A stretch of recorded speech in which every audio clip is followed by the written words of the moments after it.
Hey everybody, how's it going? Thanks for joining me this afternoon. I have some of my favorite guests and fellow Peter Thiel Bucks recipients, the Good Old Boys, have arrived here. Thanks for joining me, gentlemen.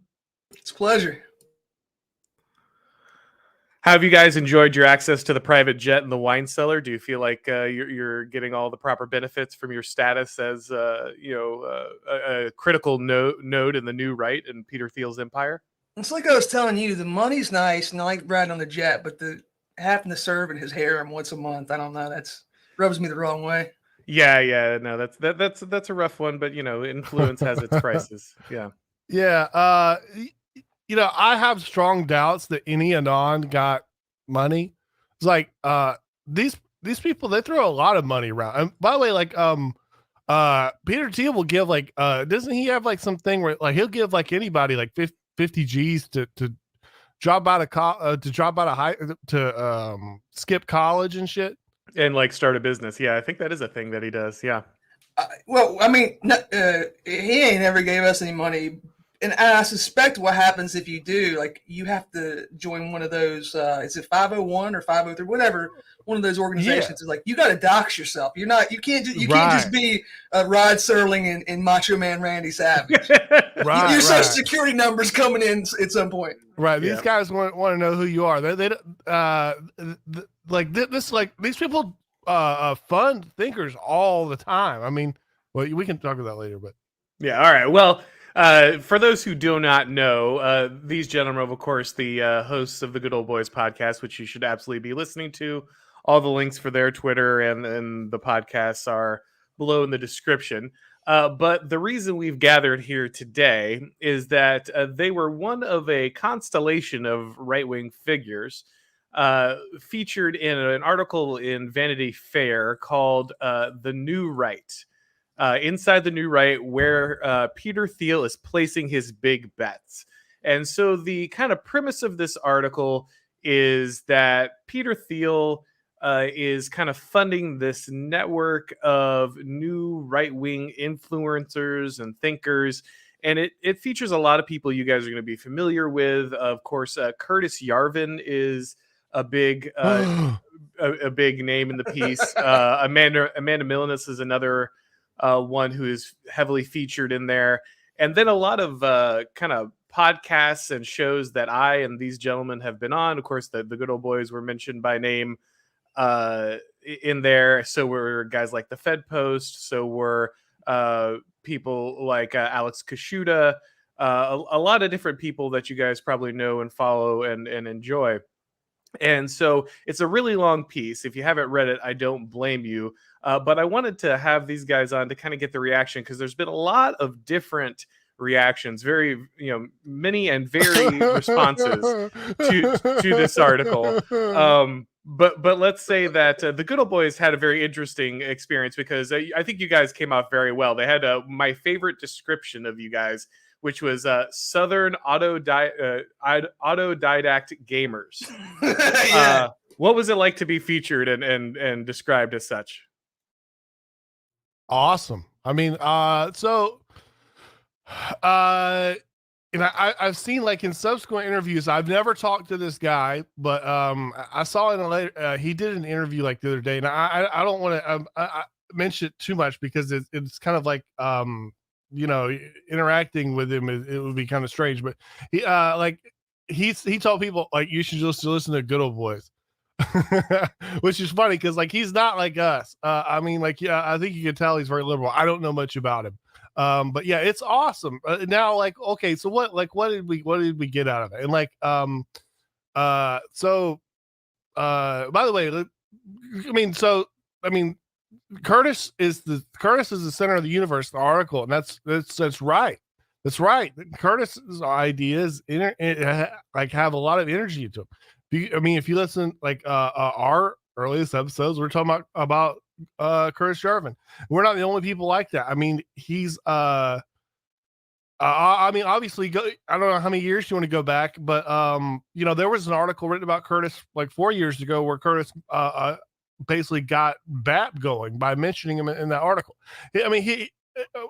Curtis is his writing is the energy behind the new. You're right. It's been that way. A lot of them don't know it, or they've been like kind of naive about how smart he is for a while. But Yeah, I think it's interesting that from a lot of directions, Yarvin's work has kind of entered the mainstream consciousness. I think, there's a lot of rumors, of course, about like people in the Trump administration reading like Bronze Age pervert, and then like Yarvin was supposed to be like a philosopher that was heavily read by like Steve Bannon and other people.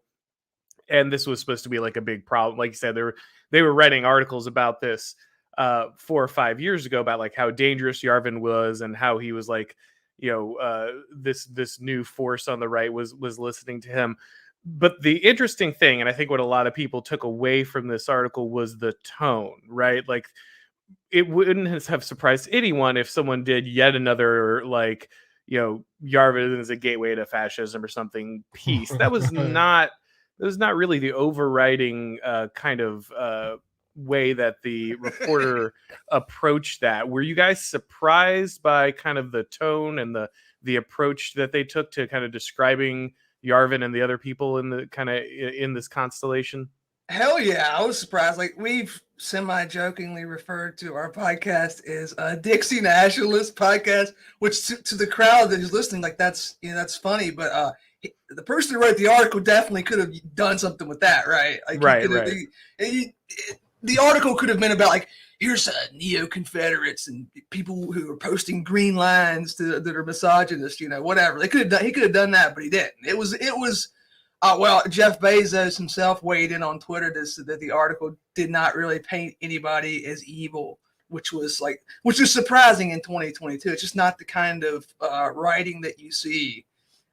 I presume in Vanity Fair. I'll be honest. I had not read. I was not a big Vanity Fair reader up until a week ago. That was not your normal bathroom periodical before last weekend. Yeah, I was kind of thinking when the article came out, someone was like, "Oh, this will be big for you guys." It's like, well, probably if they'd mentioned this in Auto Trader, that might have financially been a better deal. But yeah, it was. He was more than fair, I thought. I think the way they perceive it is that, and this came from the other podcast I was listening to. Like, this is what it sounds like of what this thing looks like to them. So if you're a liberal, they see this thing and they say like, okay, we know what we did to Trump. And like, remember Trump just sort of like played with the idea of like, oh, we're going to do stuff about the bureaucracy and stuff. And then he got this like revenge of the, Empire Strikes Back thing. That this was like okay, if you're going, this was like okay, we need a real game plan to do that. And so we need these guys. We need Curtis. We need, all this kind of stuff. Sorry, I can't really talk about that on YouTube. You know what I'm talking about. I do. So, sorry. Good. Well, some people said like, well, they don't want to be co-opted. And I would say like, we're not the center of we're not like the most right-wing thing in the world. Like, so you may notice like, we get Patreon money. You could just write up like you can just right off the bat, like, because of like there are things like I can't say because of like in Patreon's terms of service, like they will literally take your Patreon money for saying something on other platforms. That's just that's the way it is right now. So you're not going to hear stuff about a lot of these untouchable things on our show. So people are like, oh, this is a watered down thing. What always has been. Like, when you go to ride the roller coaster at the amusement park and it's like the cartoon bear and he's got a ruler that says you got to be this tall to ride the ride. It's like for Patreon, it's like there's a picture of Thomas 777. It's like you have to be less based than this to be allowed to operate on this platform. Absolutely cannot be as based as this individual if you're going to operate on our platform. Yeah. And I don't know if this is the right spot to talk about this, but I did a little bit about Tim Pool about 6 months ago. And like the point of the bit was really that Tim Pool does numbers that people just like. I was like, it's weird that people don't talk about that. Like, people like I come up with this when someone had read come up with some theory about the problem with the Good Ol Boyz and all this kind of shit. And I was just sitting there thinking, I was like, let's go see what and the amount of people that listen to Tim Pool like every 30 minutes is like the same amount of people that listen to Good Ol Boyz in like a year. Every video he does 600,000 views. So by the way, and you, sir, have been on that platform. That is the biggest platform on earth for anything like us. Yeah, online. Yeah, for sure. That is a huge W for you, sir. Well, thank you. Yeah, no, people are like, oh, why would you do this? Why not wait for like a bigger show or something? I'm like, guys, you don't understand. Nothing bigger. There's nothing bigger. You don't get the you think that because this isn't like the most cutting edge podcast for you and your like super edgy like friends in Discord, that this isn't a big deal or something. But yeah, no, the reach is massive. Like he's well outperforming like any CNN show basically at that point. Yes. And like most Fox News shows on a regular basis. So like even a guy like me who has no mainstream draw or appeal, like, yeah, still like 400,000 people watch the show. It's insane. Like you can't do that anywhere else. I see people, they'll put it this way. There are people who say like, what? You're crazy. Tim Pool's not right wing. He's like very liberal, perhaps even progressive, but that doesn't really matter. We don't get to decide who's right and left. Everybody's understand that. Like, that's not our decision. Pretty much the people in charge of every like media apparatus decide that for us. If they say Tim Pool's right is on the right, he's on the right, whether he likes it or not, whether you like it or not. Well, yeah, and also like how many people with that who with that kind of platform are going to let you talk, right? Like how many people with that kind of megaphone are going to let someone like me on there? Like, so when you have that kind of opportunity and when you kind of, who cares like what they've labeled themselves at that point or something like that, that's just, I don't know, seems silly, but people, but you got just everyone just go to the Tim Pool website and just look, scan by date uploaded, and just let your eyes feast on the numbers on there. There's nothing else like that. There's nothing else like that. Like he's like 10 times bigger than everyone else. So I don't even know what all this other crap is. Like what are we talking about? This is the biggest show on earth. It's insane. Yeah. Well, here's the only way it matters. Like for the labels, if you're a person who is in good standing on the left, you have opportunities to get your message out really easily. You get paid. When Dave was on here with you recently, he was mentioning how ContraPoints doesn't even put out videos anymore. He's just makes $1 million out of nowhere. Yeah, just collecting checks. No videos all year. That's crazy. Yeah, I mean, there's nobody centrist or on the right or anywhere aside from the left where that happens. Like Joe Rogan is the biggest podcast in the world. He's busting out content constantly with very famous people, and he's the best in the business at it. That happened to Dan Carlin too, by the way. Okay, but that's my point. Like, Dan Carlin puts out amazing content. Yeah, once a year. Yeah, but I mean, it's worth it. It takes a lot. Yeah, it's not like he when he releases something, it's like 8 hours of like insanely heavily researched and scripted stuff. So I'm hard on him. I think him shutting down is like the same way that Gonchwood shut down. A lot of it was he was tired of hearing political stuff, and then this thing when you have like this, you do this premium content. And you have no sort of outlet for like shit posty stuff, which was like his common sense thing. Then all of a sudden, like you just stop because nothing is like as high as quality. Blah blah blah. Yeah, I don't know, man. I see that as yeah. Fair enough. Anyway, let's bring this back to the article here because we only touched on that, and I definitely want to go deeper into this. So. The article's by James Pogue, and like I said, it's really long, so you can check it out. Or I think actually my buddy Skeptical Waves has a audio recording if you don't want to, if you got lawns to mow or something, and you still want to hear it, you can do that. So the interesting thing about the article is obviously, like we said, it's centered on mainly both Yarvin and or Milius, which is interesting because it's kind of like Yarvin is the kind of the political backbone, and then Milius is kind of the trendy culture kind of piece of it. And then what's interesting is the constellation it puts around it. So obviously we talked about how they mentioned the different podcasts, you guys, Fedpost, Alex's Kashuda's podcast. They also include kind of the current vanguard of new people running for Congress or Senate that Thiel has kind of backed, people like JD Vance and Blake Masters, and include them in there.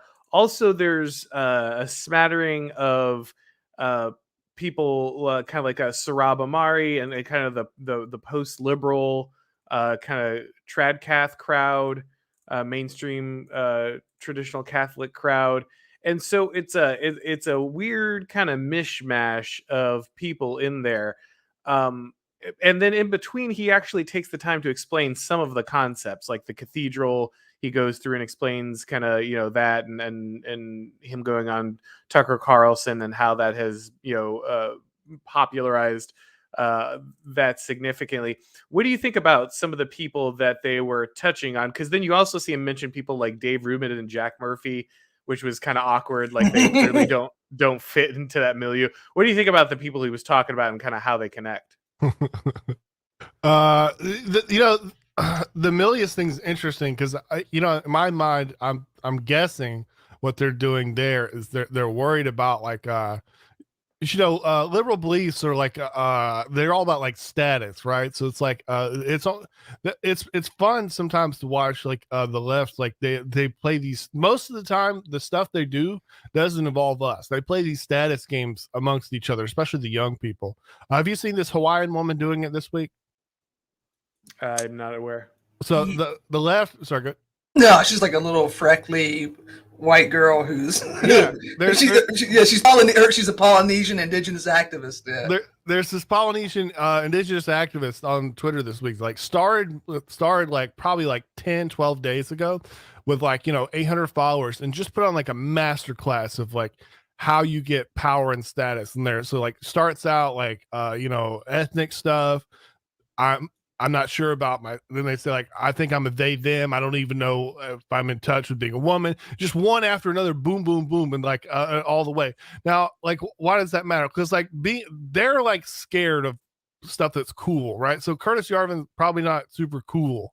But Amelia's like, I don't know much about her, but we could just say I'm sure she goes to parties and stuff, right? And her families in like Hollywood and stuff.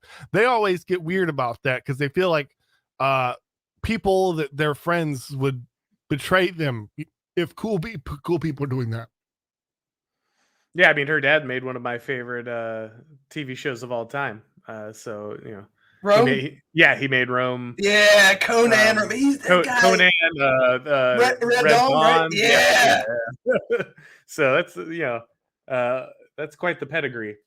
But yeah, no, it definitely is. Like I said, it's interesting, and like I said, the tone is very interesting, especially contrasted with the piece that the New York Times just put out. Right, like the New York Times just put out a hit piece on Tucker Carlson, like just he's stoking all the the list of things that are evil. I don't need to run that down again for you, but he's doing all these things, and they have these people watching like thousands of episodes of Tucker so they can make graphs and whatever, and it's just really hostile. So Vanity Fair is super progressive in most ways, and so it's interesting to see them run a piece comparatively very neutral, almost moving in the direction of favorish. I wouldn't say it's positive by itself, but it's shocking in its neutrality compared to like basically the only thing you ever see on any media from any other outlet on the right is going to be very aggressive. And so I think people were really struck by the tone of that. But what do you think about the fact that we had these two very different pieces come out right after another? Why was this one so much more neutral, and it wasn't about the evils of Yarvin or the new right or the danger? Why did we see it almost more of about like the aesthetics and the energy about it rather than kind of the normal hit piece smear that we usually see? Well, I saw the author of the piece on, I think it was like Rising with Crystal Ball and the other guy, I can't remember his name, and they did an interview with him. It was the way he expressed himself and made it seem like he's a progressive guy, right? Or of course he has a job. I don't know. I don't know. Whatever. He seems like a progressive guy. He was lamenting that the left does not have this energy that he sees. These things. Which the problem with that is like that's kind of true. Like, for example, in the interview, he says like, well, you have these guys, they're talking to Michael Anton, and he worked for the President of the United States. How does that happen? How does it get organized? Like, I'll tell you how it gets organized. We emailed Michael Anton and said, hey, would you come on our show and talk to us? Because, like, he's not going to get Rachel Maddow's not going to have Michael Anton on. You're not ContraPoints, the Chapo, Trap House, whatever. They're not going to do that. Like, if you want to just say whatever you want, you can. If you want someone like Michael Anton to come on, that's open to you. Of course, the difference is like like I said, you're not gonna get some of the opportunities that like big name left podcasts get. Like you can do that. You can say stuff and not get what they say canceled because there's nobody's going to cancel you on a right. You're already pretty much in the doghouse. Yes. So this is what people don't get about like the left and the right are not like they're not the same thing but reverse. So the left is like an exclusive club, right? You can get kicked out of the left. There are people that believe like everything the left believes, but like they differ on like say matters of like gender. Like just say that one topic. Outside of that, they're a fucking communist. To them, that there might as well be a fascist. They're you might as well vote Republican. You don't belong here. It's an elite club because of the way that their coalition is set up. So that's like that. There's also an essential quality of like the left and the right where the left, people on the left, for some reason, and I've noticed this over the years, they have this like need to feel like they're part of the counterculture. They're the insurgents, and they're not dealing so well with being overtly on top. It's not a natural feeling for them. And the right has the opposite problem. The right wants to believe that the right's still in charge. Everybody's normal. We're going to go back to Mayberry and My Three Sons anytime now, right? This is just all a minor inconvenience. We're temporarily embarrassed traditionalists. Yeah. It's like that's part of this too. Like they have no way they can't grasp like there could possibly be a counterculture that was right wing or conservative. Yeah, like it's weird because like the left. How many people do you think are paid to like come up with left wing ideas? I mean, it could be I don't know how entire university system. Yeah, so it could be like 10,000 or it could be like a million. So it's weird for them, but like they do have that. But like, guess what? They all have the same ideas because of the way their power, their ideology is too dominant right now. So it doesn't matter how many million more, communist philosophers you hire. They're all going to say, "Oh, you know what? The best thing is like whenever you see some like new thing on Twitter, it's like the Hawaii girl. She's like, well, my biggest thing is the Hawaii nationalism. I'm all about the Hawaii nationalism. What's Hawaii nationalism? Well, it's about communism and diversity. You go now, you see these pagan guys on Twitter, like we worship Thor and stuff. Like what's worshiping Thor like? Oh, it's about communism and promoting diversity. Yeah, it's like that's why everything is like that. About like the people that say like, okay, this article was like an attempt to do this or that, and it really the article should have been about Wignats and feminist white nationalists and stuff. Like really, like imagine what the article would be. Imagine what that would be like. It's a different article. Go ahead, do that. Like, because guess what? We're not that wild. Imagine the same article is written and it's just all. It's not the same thing. I don't. I don't know. I don't make enough money to get like shit talked by about that kind of thing. You know what I'm saying? Well, I'll be honest. Here's what there were a lot of conspiratorial theories about why the article was written, and like I said, I listened to the guy talk about it. I read the article.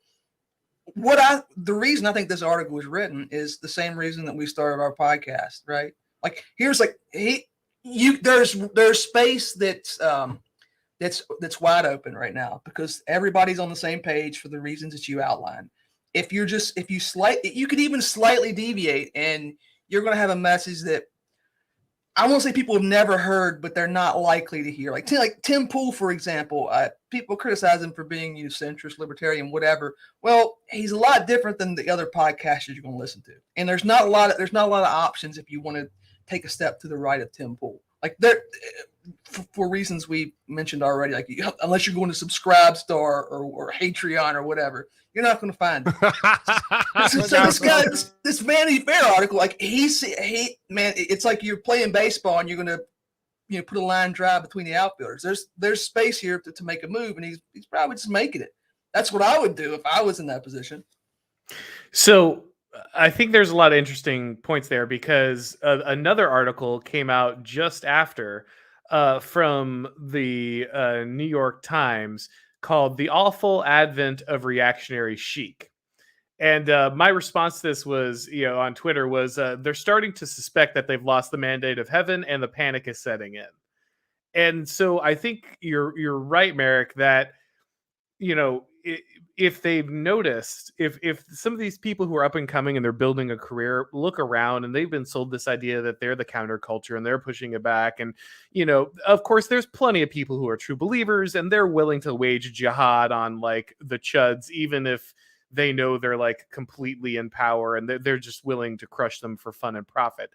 But there are people who genuinely are part of the left because they kind of want to be subversive or they want to be part of the new thing. They want to be part of the rising aesthetic. And when you find out that like actually it's all these really old, boring, stodgy people in power who agree with you and actually like they're totally like in lockstep and parrot all of your positions and you can't ever get to the left of them because like actually they agree with like pretty much everything you're going to say to them immediately on the left, then if you're looking for something, to break out of that, if you are looking for something that is the new up and coming thing, then it does require you to look to the right. And so I think that's why you see the differences in kind of these approaches is I don't think this guy's on board with anything right wing. I don't think he's right wing. I don't think he has any interest in that. But it's kind of like these journalists in the 60s who made their name on like, embedding with countercultural movements. Yes. If you want to be one of these guys and you want to follow that tradition, the only place to go is right. Yes, like that's a great point. Like one of the biggest libtards on earth now is Mark Ames. Yet, like the stuff that he was making his name on, like you might as well just imagine it as like great reactionary articles. You kind of play different roles. Like when we interview Hans-Georg Muller, like I'm not doing that like as a right wing guy. Like that's not my job during that interview. And that's the same thing there. Yeah, I think you see a lot of these guys, they want to be the next Tom Wolfe, and that means the only you don't get to like embed with the hippies or the bikers, you have to embed with these people, Curtis Yarvin. But there's two problems with that. The first is like in the 60s, well, they weren't really embedding with. I guess it was an insurgent movement, but it was an insurgent movement that had friends in the highest place. Oh, absolutely, yeah. Which is not. Well, I don't know. I guess someone might think that about Curtis Yarvin. I seriously doubt that he has many friends in high places. The other point, and this is actually Lord Yarvin point himself. Progressivism is universalist in one sense, but like the point is to devour everything and turn it on into the same gray goo. Like it doesn't really have room for, okay, well, you can just set aside your own thing over here and we'll do our thing. That doesn't do that. It has to conquer the world. So the problem for these people is you can't really be different if you're progressive, not because in the end you have to conform to these rules, and it has to span the entire globe. So like by definition, if you wanted to be counterculture, you would have to break away from that. However, the problem is you'll get if you're like an academic or whatever, you're going to get fired from your job. So that's why they have to. That's part of the reason that drives all these new crazy. I don't want to say trends or fads, but like that is what I'm certain that like the movement to change the sex of children is progressing in a way they probably would not have preferred it to go. Right? They probably didn't want it to go this way. But if you want to make your name on the left, well, all you can do is go further left, which leads to these like crazy situations where you're like, you have the Progeria Foundation, or, the, like, as I said before, the issue with children changing their sex. Okay. Well, by the way, let's talk about the right. Like, so, what can you do if you're the right? And so this is kind of more interesting. So like, can you be like a 1990s Republican anymore? Well, you can kind of coast along if you're like in the Senate or whatever. But by the way, like your kids might blow you up on TikTok. I mean that's real. That's real. Yeah. No, you're right. Like you, if you're a normal ass Republican, you must now live in fear that your children are going to like blow you up and like sell you out for incentives.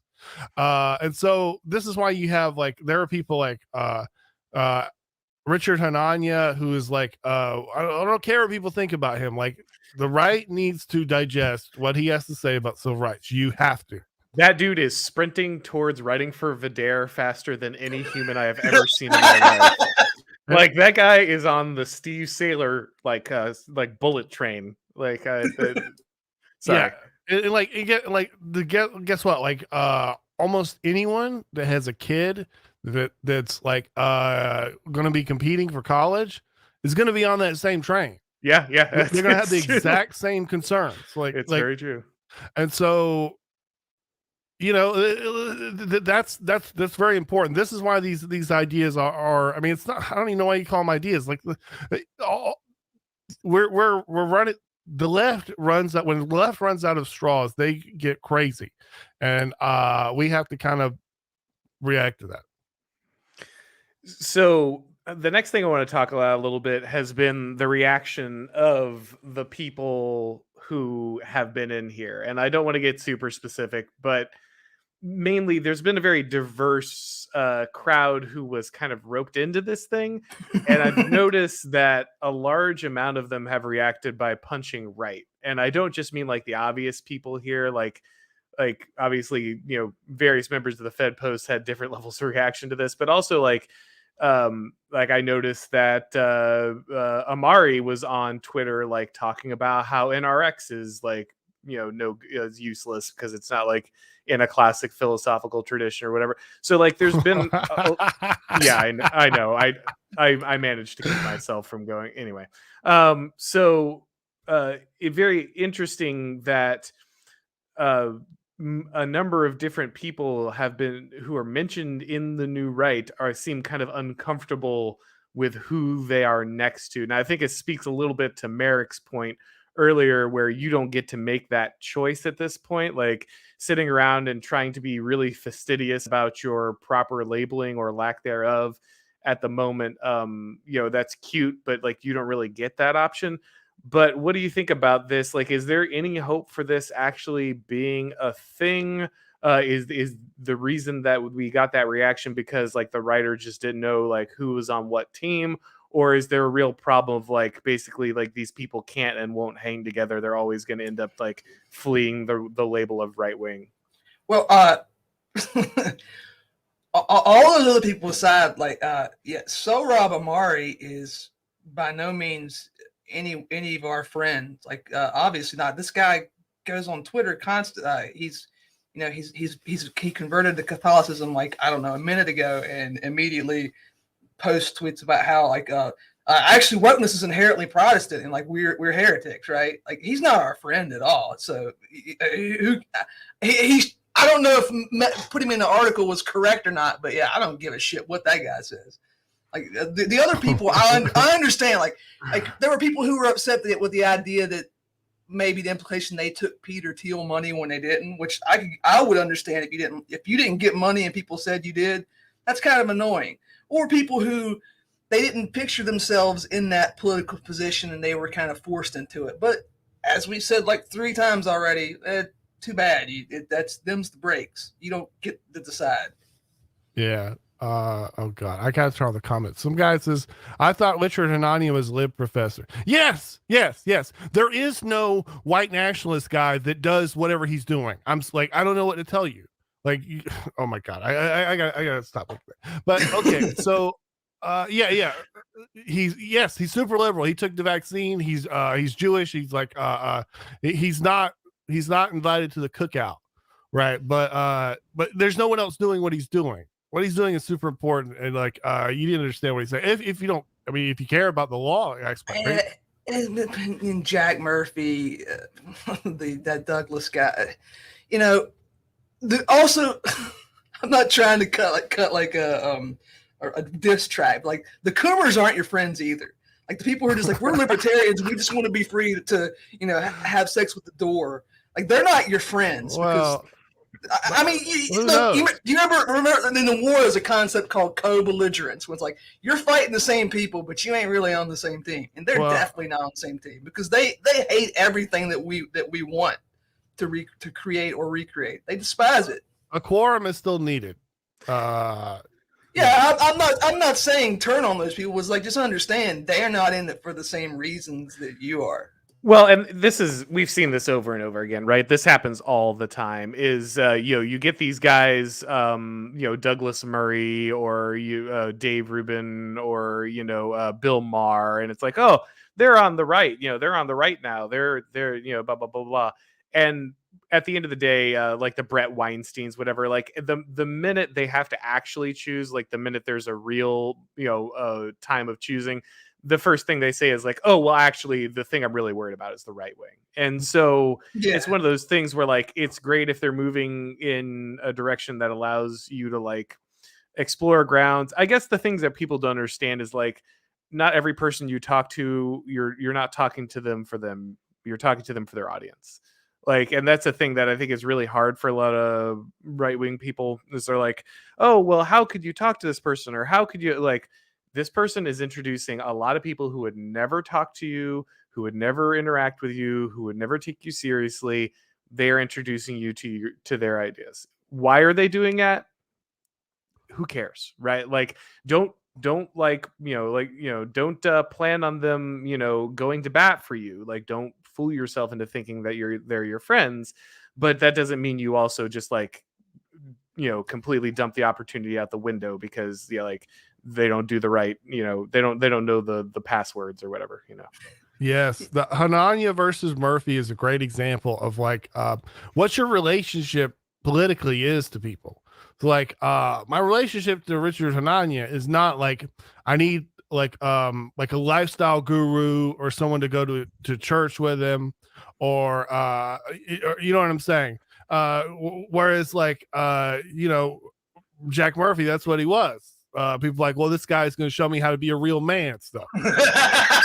You know what I'm saying? Well, but he doesn't have anything to do with help you with civil rights, which would, by the way, solve a lot of these problems people are talking about with the far right stuff.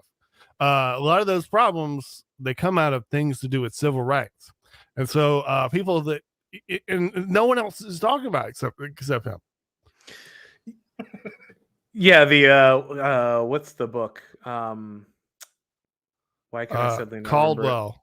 Caldwell, yes, Caldwell's book. But that's really the only other mainstream thing that was talking about it, right? Like, and everyone needs to like normie Republicans need to spread around the disparate impact. It's completely insane that this is like considered like part of the fucking Constitution now.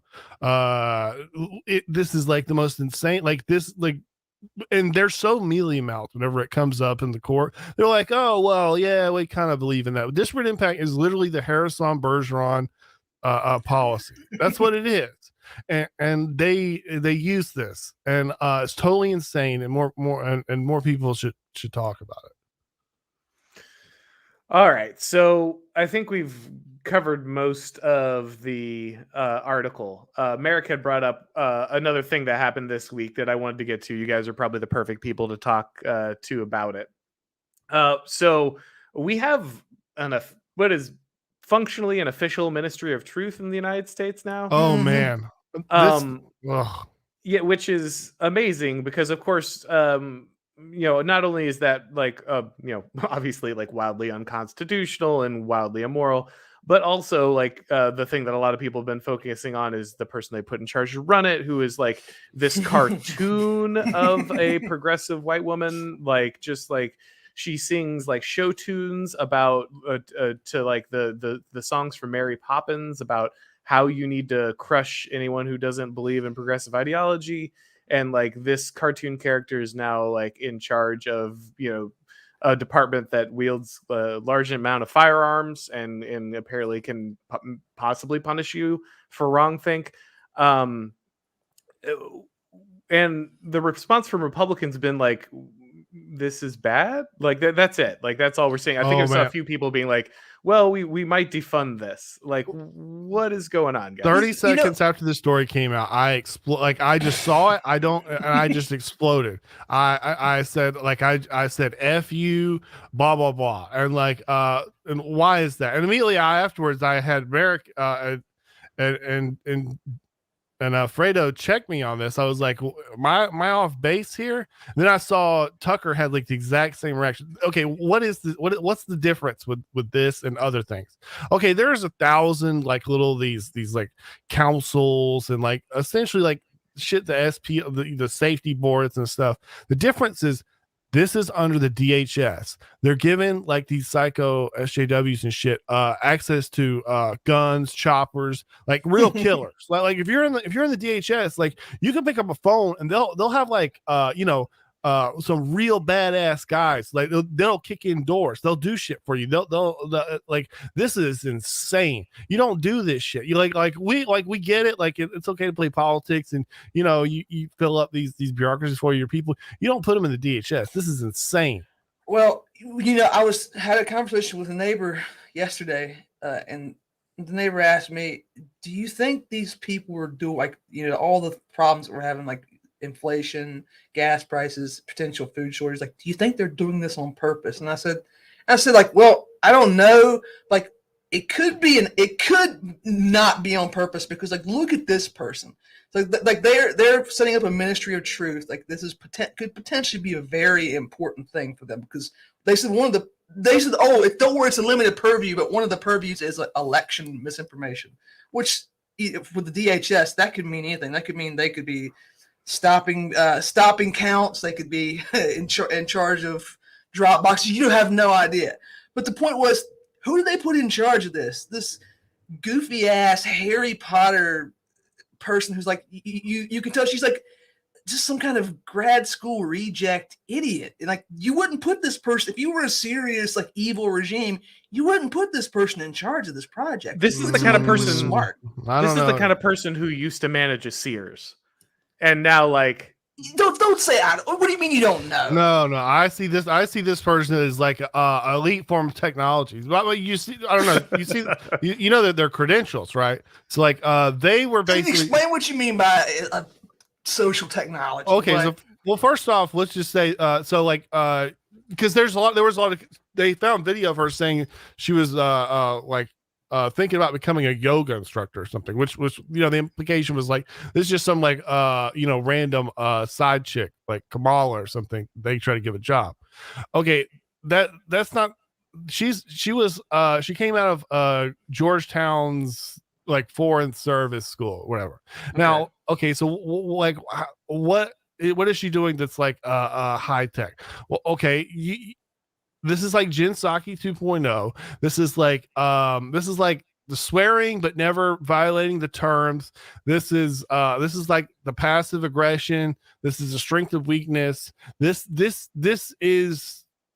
like what authoritarianism looks like for our regime. I don't agree about Jen Psaki. Like, whatever you can say about her, she's not bad at what she does. I mean, she has to This tell. lady won't be bad at what she does. She will smile and have a great explanation why she threw your ass in jail. Yeah, see, here's the problem with this. And this was the thing when Bush was president, right?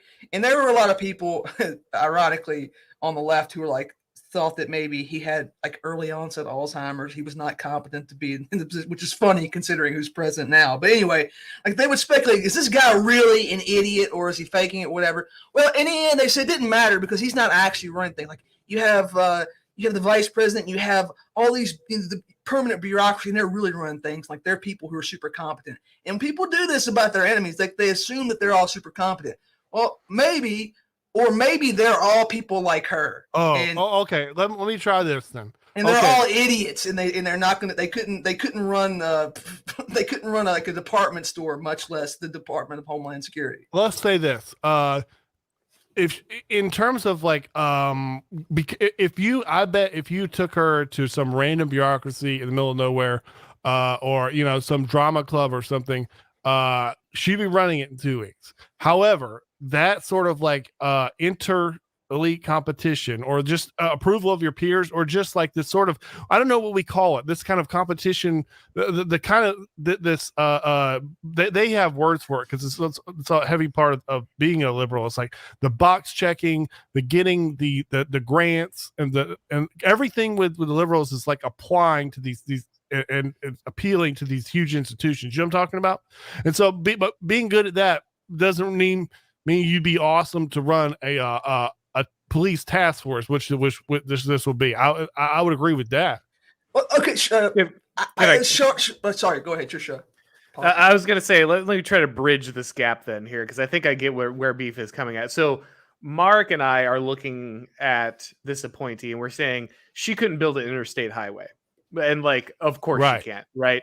But for the things that the bureaucracy is selecting for, she's exactly what they would produce, right? This is the T1000 of mid-wit tone management, and so it's exactly who you would select to put in front of a camera and give the exact messaging that Bog's talking about, that just up to the line, that smack across the face, but without diving beyond what is acceptable professionalism or passes for it in these circles.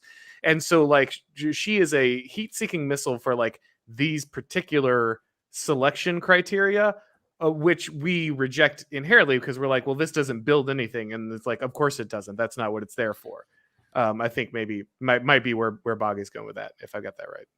So Charlemagne in the comments, by the way, he puts out good videos. Absolutely. So he's saying, okay, you guys are being naive. They're not stupid. They're dangerous people. You underestimate your enemy. No, they're not underestimating. I'm not saying they're not dangerous. I'm saying the opposite. The thing is, 15 years ago, you wouldn't have to have a ministry of truth for the DHS. All this would have happened completely under the surface. This is part of what Yarvin wrote about in 2007 when the wheels were already starting to come off. You wouldn't have to do any of this. Everybody in society would be nicely moved along through the media and the university system.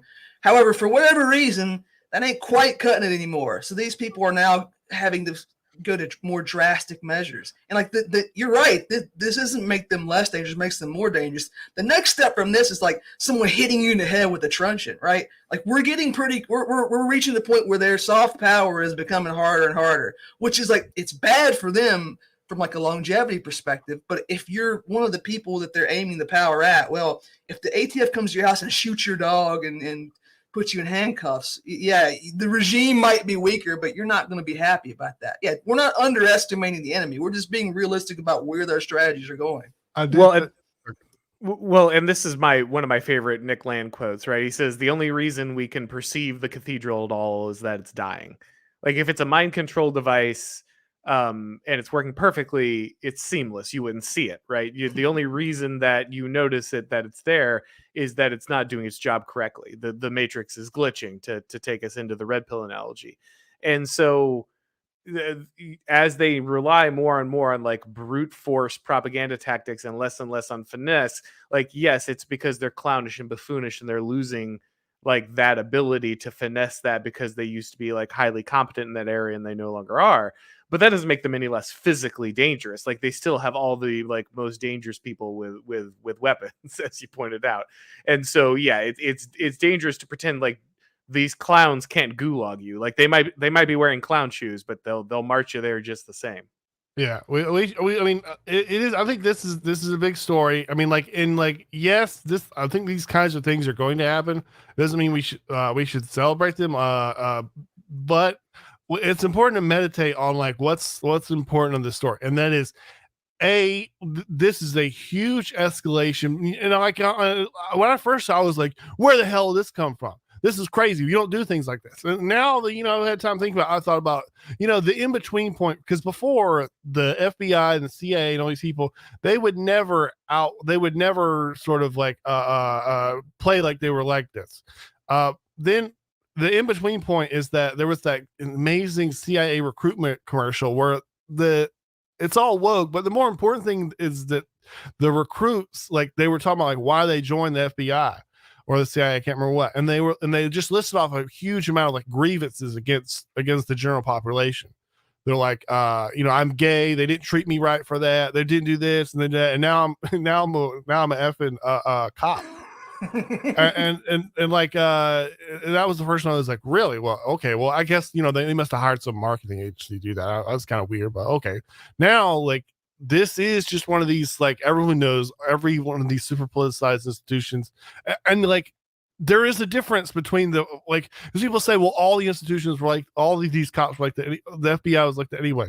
Yeah, but there's a huge difference between a formal and informal. This is like formally. So this is like formally the chick that sings Harry Potter songs about the voting stuff, about misinformation and about throwing people in jail forever for January 6th. That is formally, officially got a badge that, and not a badge that says cop, a badge that says like disinformation guy shooter.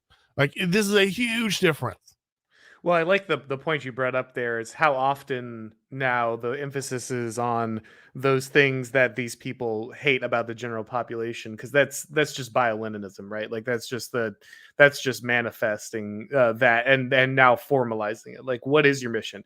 To formally punish the chuds. Like that's why I was going in here before. Like that was my motivation, but now that is the mission statement. Like, what is the purpose of my government agency? It's kulak liquidation. Like that's what we're here to do. We're the kulak liquidation department.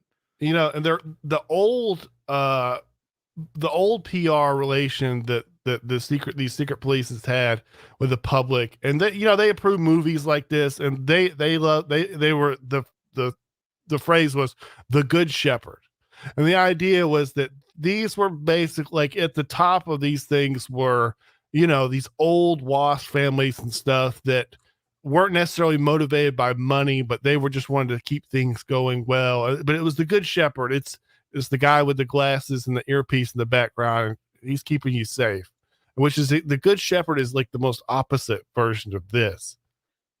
Can I throw a little boomer anecdote in here?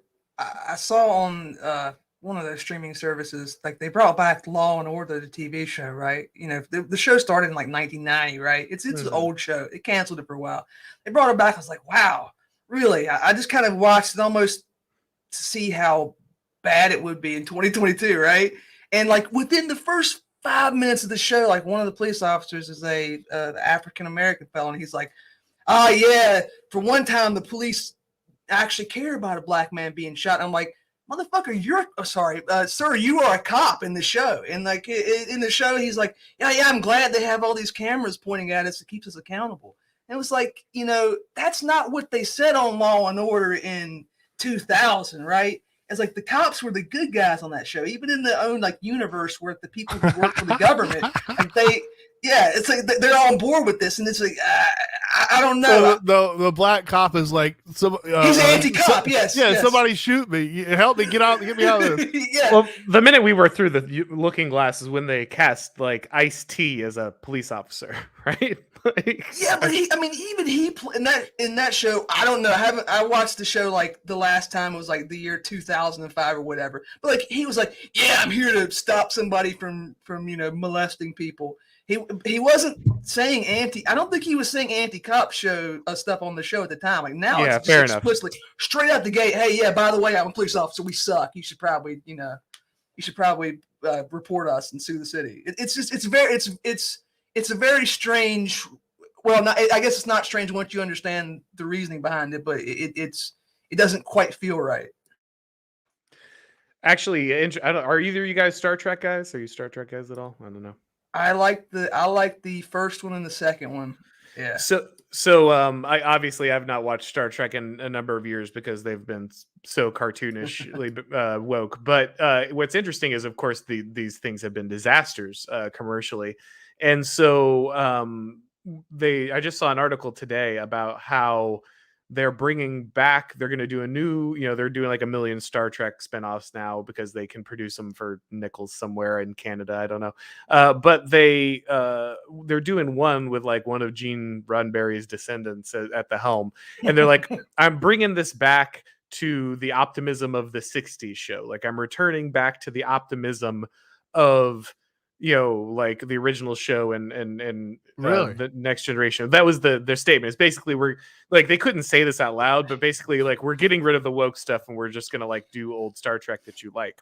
And my first thought was, you can't do that anymore. No. Like not like you don't, like it's not even about you making a choice to that. Like you don't have the ability, like you don't have the cultural technology to do this anymore. You can't make media this way. You don't know how. And like so I click on the article and like, well, I wonder what they're going to say. It took exactly one paragraph for them to be like, and this will be extremely difficult due to the incredibly sexist, racist, blah, blah, blah, blah, blah culture that now exists. And the fact that the globe is warming at an increasing rate. Like that was literally the fourth line of text in the article was like how global warming will make the show almost impossible. I had sorry. But yeah, I was wrapping up just saying like that. You just reminded me of that by bringing up like how impossible it is for them to just make like baseline semi-neutral television that's enjoyable. Can I do a super quick thing about this? Because I actually had a rant about this, and I'll do really abridged version. Do you mind about this exact subject? Yeah, dunk on it. Go for it. So the original Star Trek, the one in the 60s, was like, that was like the ideal American liberalism at the time. It was like expansive. We're going to go out. We're going to thrust out. We're going to fight our enemies. We're going to spread freedom to the entire universe. It's going to be great. The second show, the one with, the bald guy, that was the later, like, fall of the Berlin Wall liberalism. Like, now we're in charge of everything. We're going to use our minds to diplomatically solve all these problems. We're going to have a peaceful universe. Like it's going to be the Pax Americana for everyone. Now, I didn't watch the ones after that, but the newest one, the one with like, it's like they dragged out old ass Patrick Stewart. And from what I've seen in this show now, this Federation is explicitly evil and racist. And in the latest show, I saw a clip where they go back in time to the year 2024, and they're like fighting ICE, right? They're fighting the Immigration Enforcement Agency to help people in the and stop Trump from getting reelected in the present and right now. Because seriously, yes, absolutely, and they have to, because that is American liberalism. That's the spirit of they're afraid, they're angry, they're lashing out. And you cannot go back to Roddenberry was on Quaaludes and blues like all the time, and he had all these wacky ideas. But you could do that at that time, and it was okay. Like you couldn't go back to the original vision because like that version of liberalism is dead. It's long dead. Well, that's why Deep Space Nine was the most interesting Star Trek, because you're right about the progression of liberalism, right? Like the first one is very like cowboy, we're conquering the West, manifest destiny, we're gonna bring freedom to the galaxy. And then you get the Jean-Luc Picard, like we're basically the United Nations, and now it's all about like negotiation. The captain's no longer like a cowboy, he's now the diplomat. But then you get Deep Space Nine, and that one is all about like basically the liberal vision kind of falling apart. Like Machiavellian, really. It meets reality, right? Like now we run into a enemy that can't be reasoned with, doesn't care, like isn't going to we're not going to work this out. Like, so what happens when this liberal vision actually makes contact with an enemy that it can't like subvert or like commercialize or something like that. Like what happens then? And so yeah, and now like you said, I haven't seen the newest ones, but yeah, it sounds like it's fallen into direct parody at this point. It's full of ladies who swear, which is really funny from a Star Trek. If you think about it, like nobody ever swore in Star Trek. They just do it. They drop the F-bomb constantly. Apparently, it's really amusing. Like I saw the Red Letter Media thing. They were wondering. They were like, does the writers even know this is like a military organization? It was like, even in in every sci-fi, like people are still like, aye, sir. Because like they're like militaries. Okay, I there's like a materialist take that I don't know if I totally believe in it, but it's kind of like I don't know. You can kind of see it with the new Star Trek. That is anybody watching this shit? No, I'm not. No. Okay, I was a fan, So no, I mean I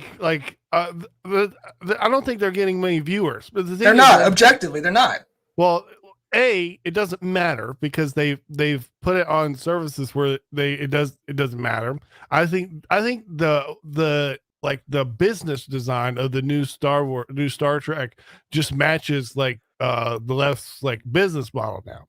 It's totally parasitical. This is why they have like in the old model, like they would have just one really good show.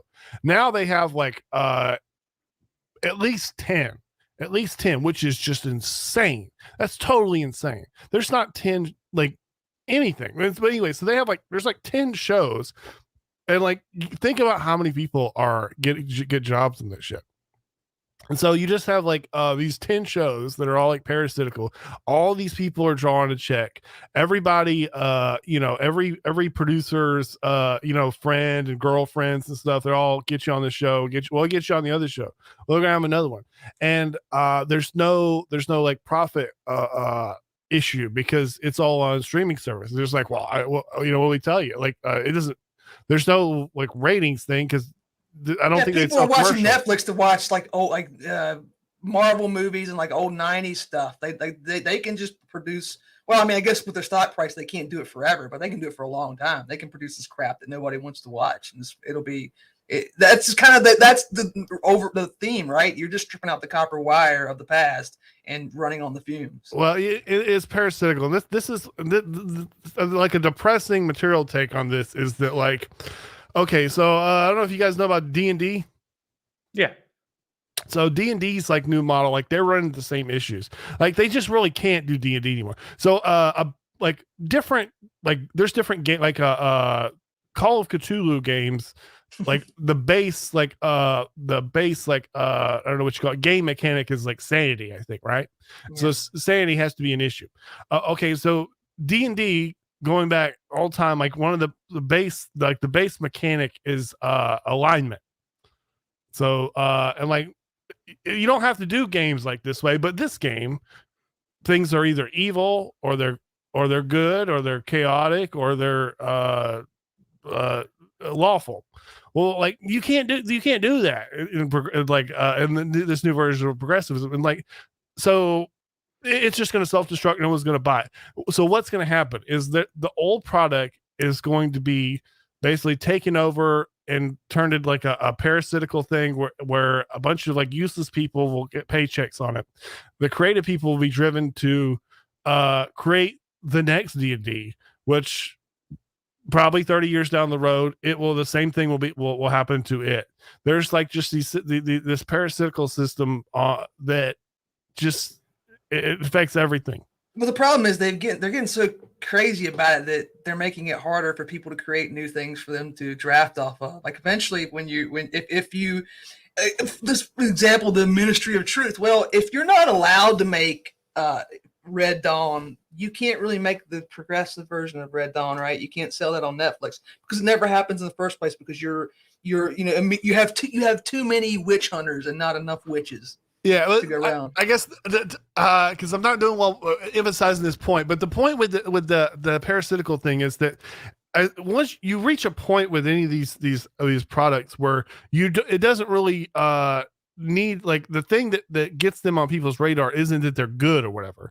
And like the reason why people wanted to watch Star Wars Episode 1 was that there were going to be lightsabers and Jedi and stormtroopers and shit. Well, that's the thing. Like as soon as you hit that point where like we need 10 new Star Trek shows. Like, do you have any ideas? Like, you don't really need that. You need the uniforms, you need the Romulans, you need the Vulcans, and like you're purely a nostalgia vehicle. It's constructed inside that universe, and that's all you need. No actual like story or actual points to make. Yeah, in the millisecond that happens, then something that, going back to things we were talking about earlier, is that I like, people say, like, do you believe? So I believe in something like elite overproduction. I probably don't agree with everything that Turchin says or whatever, but it's not like I believe that like there is a short amount of resources for lots of people with these graduate degrees and stuff. I could be wrong. I don't have a graduate degree. It just seems like it, and that seems to like influence like almost everything. Like, I don't think these like some chick with a degree in women's studies would be working at D&D if she had like her druthers. I think that's like the 30th. I think that's like 300 jobs away from. That's why their economic model is to take your money and give themselves new fake made up jobs. Like that's what's going on.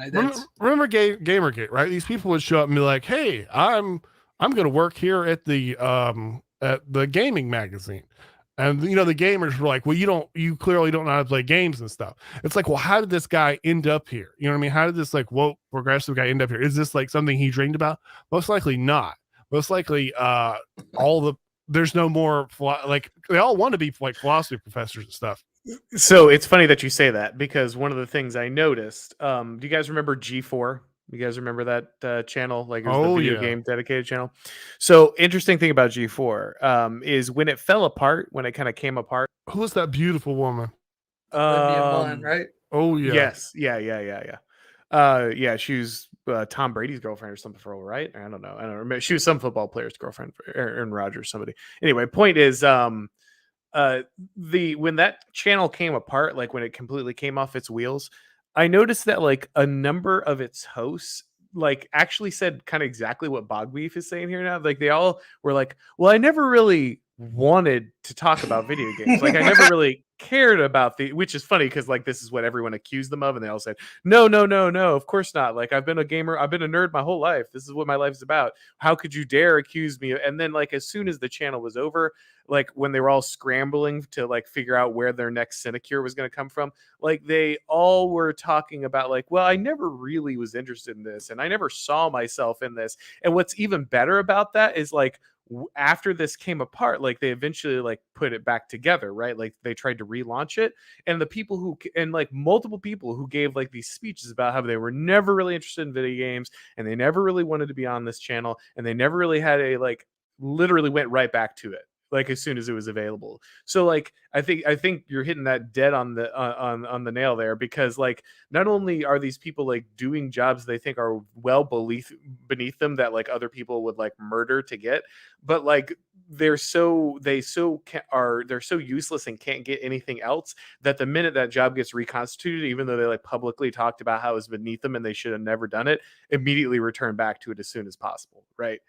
Yes.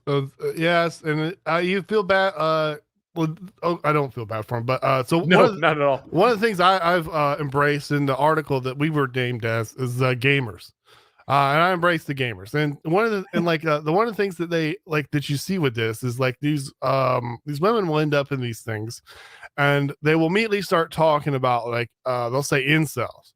They're saying like in the I hate when they say the community, but I have to do this to be them. But like they'll be like, in the Halo community, there's a lot of like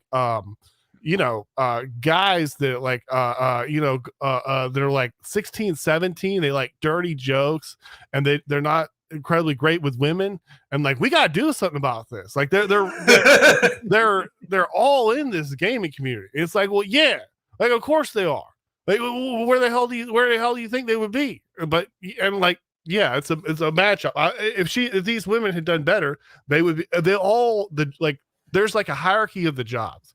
And I've talked about this before, but I never went to one of these things. I dated a girl that was at one of these super elite colleges, living on and like and like, I'd go stay with her at the dorms and shit. And like living in one of those places, it's like heaven. I don't mean like to me, I just mean like you don't have to, like, you have a meal card for everything. You live in that, whatever that number, Dunbar's number world. Everything you do is like important and stuff. And it's a walkable community. And and by the way, like there's no poor people, except the people that like clean up the toilets and stuff. And like that's like the highest level. It's like what communism is supposed to be, and all it Yes. takes is like the borrowed wealth of the entire Western world to make it happen for a small elite few. But yeah. All right. Well, if you guys are okay, we've got a large number of super chats that have built up here. Heck yeah. I don't want to keep you forever. So let's start walking through here. Let's see. Avalotch for $2. Thank you, sir. Time to send Musk some NRX and radicalize him. I feel like Elon's probably had a brush somewhere with that, but certainly I saw it today because I got real lathered up about Mike Huckabee talking about how everybody needs to like just come out under their real name and talk about it. But I noticed that Musk was under there and saying actually anonymity is important for some people and we need to strike a balance. So nice to see him take that stance, because up to this point he's been pretty anti anonymity. So by the way, speaking of this, speaking of gamers and speaking of Elon Musk is like I don't know why he doesn't put this out there. He was programming video games. Sega CD, right? Cadillacs and Dinosaurs on Sega CD. He was like a lead, like a programmer for that. Like he made that video game. I believe it's a very good video game. Yeah, he's a gamer. Knows what it's all about. All right, so our next one here, Pete Budapest for $5. Thank you. The mainstream is trying to absorb and neutralize the new right. Do not let them. Yeah, I mean, obviously, so there's always this weird balance, right? Like if you want anything to become larger, it has to be brought out and like to some extent then expose itself to being co-opted. Like that's obviously going to happen. And that's one of the things I spoke about a little bit this week when I was on someone else's podcast, is like, I'm glad that the tone of this article was positive. I'm glad like the Good Ol Boyz here obviously like got good press. They deserve it. But like at the same time, like people need to remember, like these people are not your friends. These people are not your allies. The press is not suddenly like nice to you. Like don't trust these people. Like, the gentleman who wrote the article might have been genuinely curious and given everything a fair hearing, and to the point at which he did that, like that's to his credit.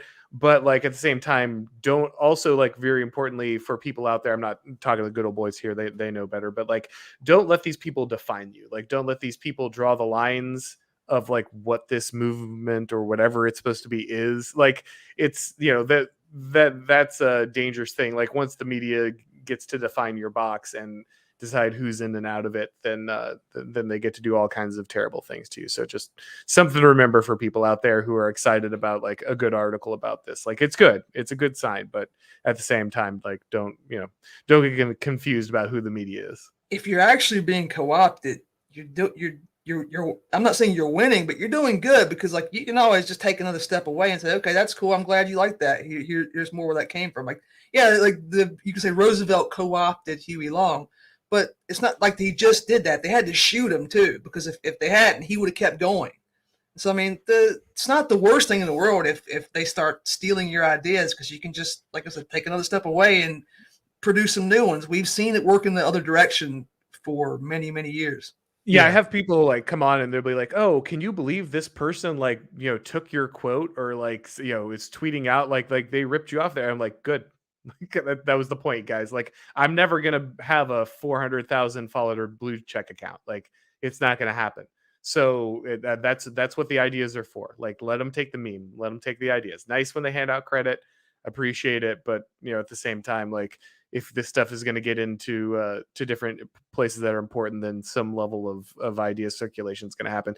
Most of them weren't even my ideas either. So like I'm not jealously guarding them, and neither should anyone else. So I have complicated feelings about this, because I am no the article they said we're underground guys, which okay, so the thing is like okay, remember the most like is there anything that you want politically that you don't see on the Tucker Carlson show? I mean, you know, you might want more than that, but the stuff he says on there, a lot of stuff. Not a ton. I mean, like maybe you know further down the line, you know, he's you know mainstream. I mean, he's the it's hard to say like what mainstream because there's different things here. So there is one version of mainstream where it's like, you know, a lot of these people like you know, I'm sure like who knows, Pete Huckabee could have a YouTube show or whatever, and no one would watch it. But he's mainstream in a way that Tucker Carlson isn't. So I don't know what to say about. So like I want to be like you want to be above ground. I don't know. I've said this before. So I want to have a career like and this isn't likely to happen anytime soon. I'm not actually pursuing this, but I want to be like Adam Carolla. So Adam Carolla, like he decides what he says. He owns. He invented podcasting, by the way. But yeah, pretty much. Yeah, and like so he couldn't say what he wanted on the radio, so he invented this thing. He's not a white nationalist, but he's pretty right wing. But he can say what he wants, but he talks to lots and lots of people. I want to be talking to lots and lots of people.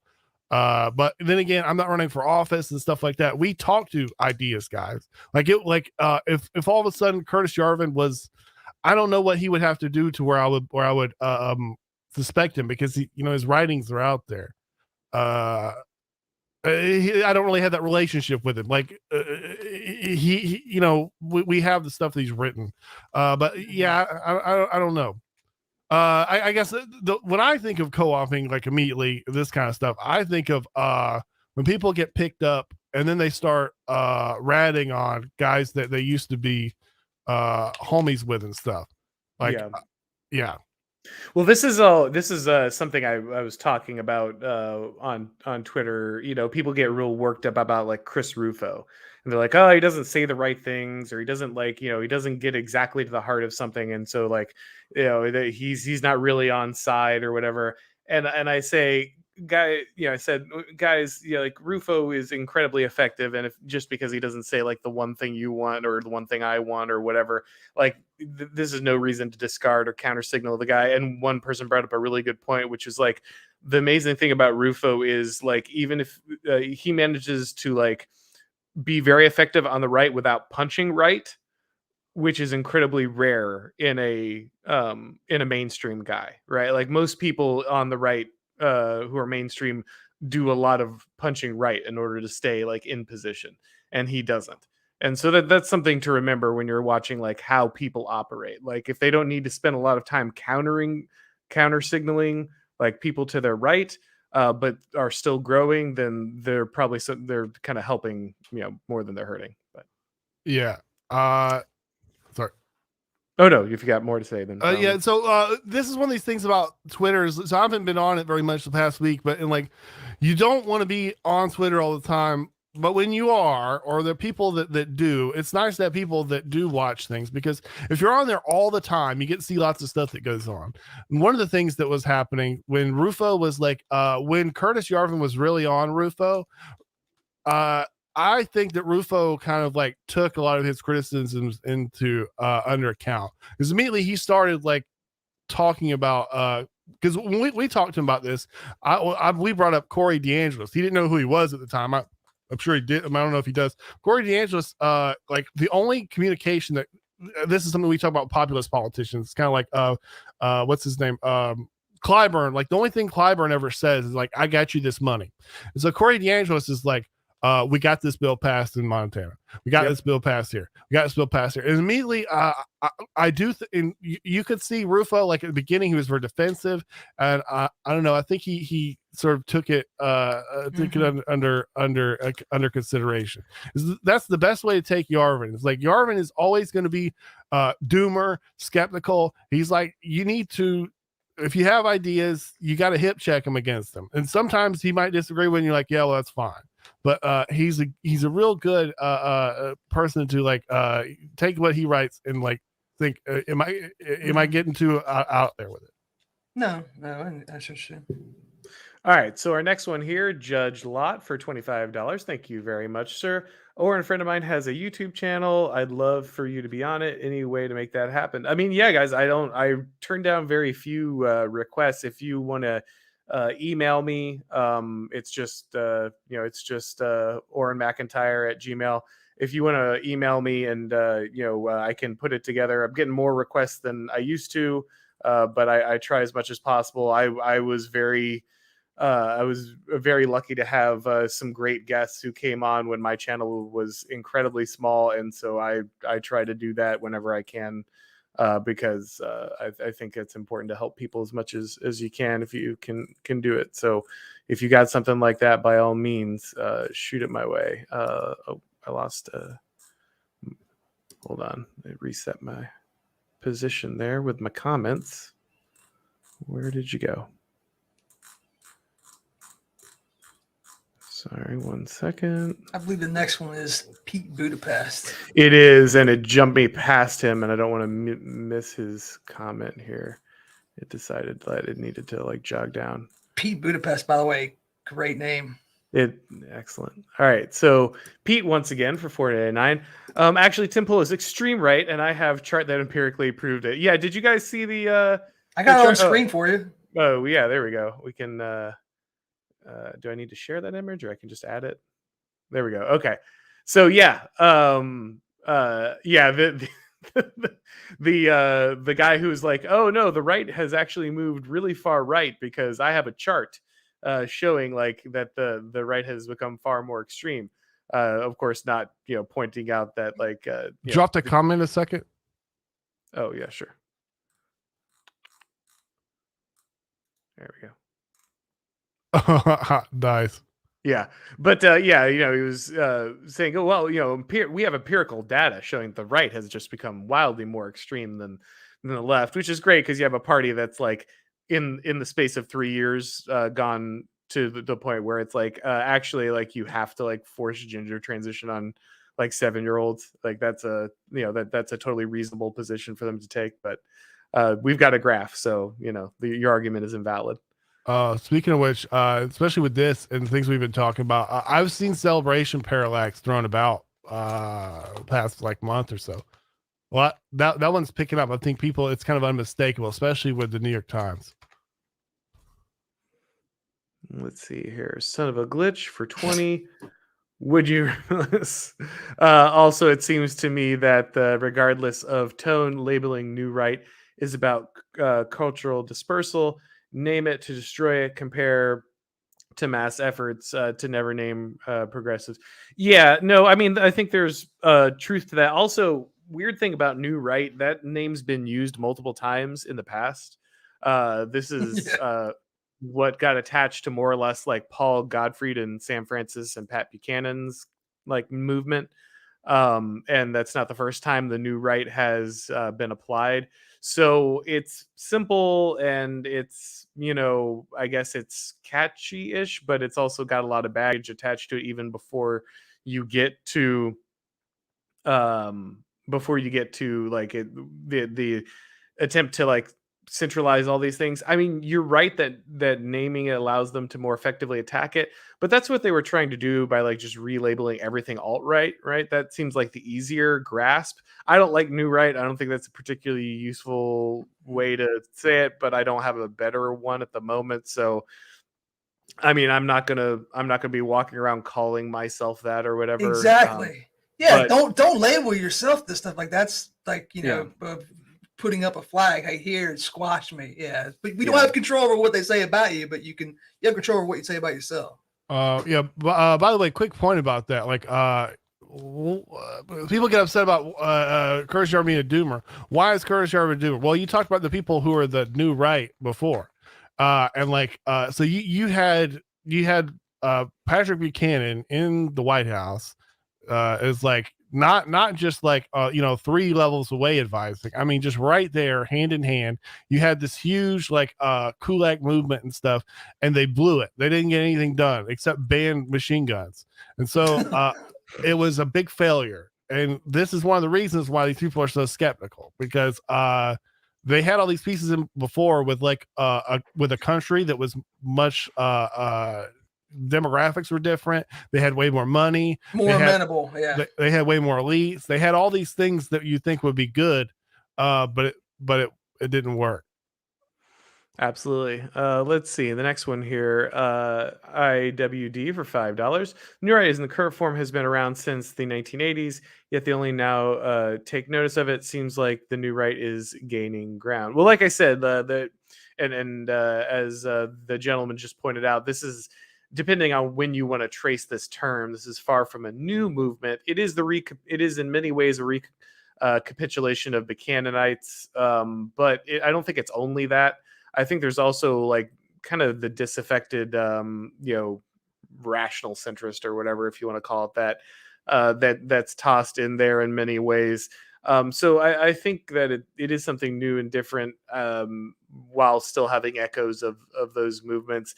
You're right that they are taking more notice of it, and the fact that you did get a article that was not like openly hostile to it and was simply trying to explain it means something, right? It certainly means that there is some level of momentum there. What it is, where it's going, does it have any cohesiveness? Hard to say, but I think that you don't get if this was just the standard hit piece, I think that would have made more sense. The fact that the tone shift is interesting. I don't think it's everything, but I think it signals that something is changing there. Let's see. Pete again for $5. Thank you so much. The regime needs a definable right wing as absorption mechanism to boost its legitimacy. As you said before, don't play the villain. Yeah, well, and that's the thing, right? Is like you have like your Con Inc. guys, like you've had those people for a long time, and so that's nothing new, right? That's not anything new, but at the same time, there's definitely something outside of that, breaking outside of the containment, and they do need a way to label that and make it able to be absorbed either into what's already the controlled opposition, or to give it to make it so dangerous that no one will touch it. We've seen that again before, because I don't know if you guys remember, but like guys like Mike Cernovich and Paul Joseph Watson, they called themselves like alt-right at first when it didn't mean what it came to mean, right? And so there's always that danger too. That's like another reason you want to be careful with like adopting trendy labels, right? Because it could always backfire on you because these people do like control the names of these things. Yeah, I had a similar problem on our stream where I referred to myself when I was injured as being on the DL, and it turns out that doesn't mean the disabled list. So yeah, watch out for that, guys. So I had a friend who used to he thought that it was really like made him look cool to tell people like he had to go see a man about a horse, but didn't really understand what that phrase meant. Like he thought it was just like, I'm busy and I have to leave. And so for a while, like he would tell women he was like talking to, like, sorry, I got to go see a man about a horse. And didn't realize like he was telling them that he had to go to the bathroom. So yeah, gotta be careful about that. I don't tell people if I'm right wing or left wing on the show because I just don't want to get like we talk to so many different people and like to their perspective you can be like, I don't know, I'm just doing my stuff and like whatever people perceive that as, that's up to them. I don't want to be constrained or think about like that. And 99% of the time people mean that when they say that, they mean like they're doing some kind of border left thing. I think you look at my work and say that's not the case. I got the next one screen. Oh, okay. I was going to say, I was just bringing that up to do exactly what you did. So thank you. I have one more thing on that last thing. So in terms of absorbing the right, well, this is what I was talking about earlier. It's like, that's getting way, way harder. I was thinking like, cause like for legacy stuff, sure. Like I was thinking about when I was talking about the Patreon thing. So they're like, on Ben Shapiro's network, like they can go way harder about like gender and stuff than like I can.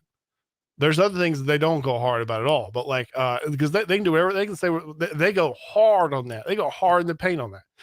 We can't do that on Patreon, but like in terms, and so, how do you absorb stuff? Well, it's not easy to do that anymore because the left doesn't tolerate this. This is the kind of thing that, look at it this way. So you know how they try to do this thing in the past, like 2 or 3 years, where they were like, they would have like they would try to get these content creators going. That they would say like they were a right-wing guy, like a young white male, and then they watched some ContraPoint videos or something, and then they became a communist or whatever. And whenever this would happen, they'd be like, oh, they would like, it'd be like, so what were you like when you're a right-wing guy? Did you have questions about the Holocaust? Did you volunteer for the Republican Party? Do you have any ideas about anything like race or anything? They could just say like, or even generous. They would just say like, I watched Ben Shapiro own liberals. And the thing is like they couldn't admit to like, oh yeah, I was a huge racist or anything, because like there's not enough room to absorb people like that anymore, unless you can score a huge W or something. Like if you massively betray Trump or something, yeah, you can get in. But they can't even promise that these. I just don't see that much room for that anymore. Yeah, I agree. Let's see. Our next one here, Ronald Fisher for $100. Thank you very much, sir. Extremely generous. Very much appreciate it. Thoughts on this? We'll go ahead and throw the quote here. Piece on Yarvin's cultural piece. Basic problem with Curtis Yarvin's view is that he's a cultural relativist who sees sees what are really matters of good and evil as mere questions of taste. In reality, some cultures are morally depraved and need to die out. If the members of such a culture are such great people, they can be great after assimilating into healthy ones. If in fact all humanity in the entire world were to become unified in the base exclusive on economics and on technologically regulating traffic, then it still would not be more of a social entity than a social entity of tenants in a tenement house, customers purchasing gas from the same utility company, or passengers traveling on the same bus. Schmidt concept of the political. Yarvin's view neglects human nature and tries to create neutral dictators that farce illusion thoughts. I think a lot of that is fair. Yarvin has said like basically you just kind of need to not care about what your neighbor's doing. Like we need to put ourselves into situations where like the government doesn't make those kind of decisions anymore or doesn't care about that. And yeah, sure, but like how is that done, right? Because what's interesting is I don't know, he's kind of said different things in different places about this. He's I've heard him admit like there is no state that doesn't have a state religion. He obviously understands that there's not supposed to be neutral institutions. So it is kind of weird for him to then say like, well, but we can like create this situation where there'll just be this king that gets all this out of there. Now, I think he's right in one sense, which is if you get rid of kind of the democratic impulse and the need for everyone to be involved in politics, then it allows the ruler to take on like the good of the people in many instances, because they no longer have to be obsessed with like controlling the opinions of different factions inside the society. I think that part is true, but you still need like a good basis for that to come about. Like you still need a moral basis through which you're going to filter those decisions. Again, as he points out with the Schmidt, there are no neutral institutions. The friend-enemy distinction continues to operate in the background. You're never going to eliminate that. The only way to kind of solve that problem is to create communities where there's self-governance, which would require kind of a devolution of power back to smaller factions, which I don't see happening, and I don't think Yarvin sees happening anytime soon, which is why he kind of abandoned neo-cameralism, or basically make everybody friend. That's kind of your only options. I mean, he's very upfront about the fact that he's, a blue state materialist, kind of not progressive. He comes from that worldview, and that does cause two problems. One is that, and I don't need to go into this because like the problem with like offering a solution, like offering a solution is the hardest thing anyway, so you can't really fault him for that. But it does also present a problem for his theory on where progressivism comes from, and he has opinions, and we all know it comes from a certain religious sect, whatever. The problem, like where he misses human nature, and I agree with the commenter, is like you could explain everything that he's writing about with like the historical cycle, right? Like it makes perfect sense if you look at it through that lens. You don't have to say, okay, well, this one particular ideology or this one particular religion in 1753 is what caused all this to happen. No, like this is the life state of an empire, and that's why, yeah, the solution, like this, the materialist solution is not going to work, and I think that's becoming abundantly clear, or at least it will in the future, because you don't have to. I'm not saying you have to worry about the materialists, but materialism is going to become a lot less palatable as things get worse. So, okay, I think I have a little bit of a counterpoint here. So, someone like if I was going to do politics tomorrow, someone said like, here's like, Peter Thiel said, here's like $8 million. Try to become Lord Humongous. What I would like, and I'm not like my natural impulse, like not the thing that would be the best idea, would be to do something like Ian Paisley. I would try to find huge crowds of angry people, and I would say that I would say like the Democrats are going to hell. We need to help them. We're going to fight. These people are evil. Blah blah blah. Okay, would that be like? And so, do you think? Imagine if you put Ian Paisley in America. I don't know if people know who Ian Paisley is. So, the Northern Ireland, the Unionist side, the Protestant side, was like basically run by like a revivalist preacher, like a Southern Baptist style preacher, and so he would just say like, it was like there was 0% of this like materialist stuff. It was just like 100%, basically theocratic, and it worked there. Which, by the way, like this also won against Western stuff in Iran in the 70s. Like literally the right-wing theocrat guys beat the economic, the studied guys, and et cetera, like they won. Now the problem with that is that, so like Ian Paisley would not be able to treat people like more, like they wouldn't be able to sort of have like a polity with like Mormons and stuff like that. And so, okay, that would be huge problems for your like you do need a coalition of people. The other thing is that we're like, America is a European country by heritage, and we have a long tradition of not separation of church and state. Separation of church and state to some level. And that's not to say like even in countries that were like highly religious and stuff, they could still operate. And there's a Bible verse that's sort of done a lot for this. I don't think everybody knows it. It's pay to Caesar the things that are Caesar's, and to God the things that are God. I mean, so Christianity came about in the Roman Empire, which was an empire and had all kinds of different people. There were a lot of Jews and stuff in even the Christian Roman Empire. So like there's a reason why we talk about Curtis Yarvin's ideas and not Ian Paisley's ideas, or not like some random pastor that's like, well, the enemy, like, and I'm not, and like all of us religious guys, we all have that. But when you speak in terms of politics, and when you speak in terms of power and money and stuff, it's not the same language. It doesn't mean you don't need that base, and it doesn't mean these bases won't form political coalitions, because they certainly will. And I think the progressive stuff it's essentially a religion already. Of course. Yeah. Yes.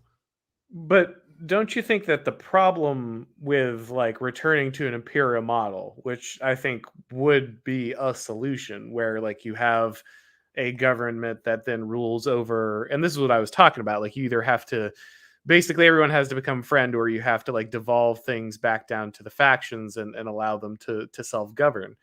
And that's essentially what the imperial model would be, right? Like the reason Rome can contain multitudes is that basically like they pay the taxes, they render unto Caesar what is Caesar's, and then Caesar allows them to do their thing as long as they, you know, they meet the troop levies and get you the tax money.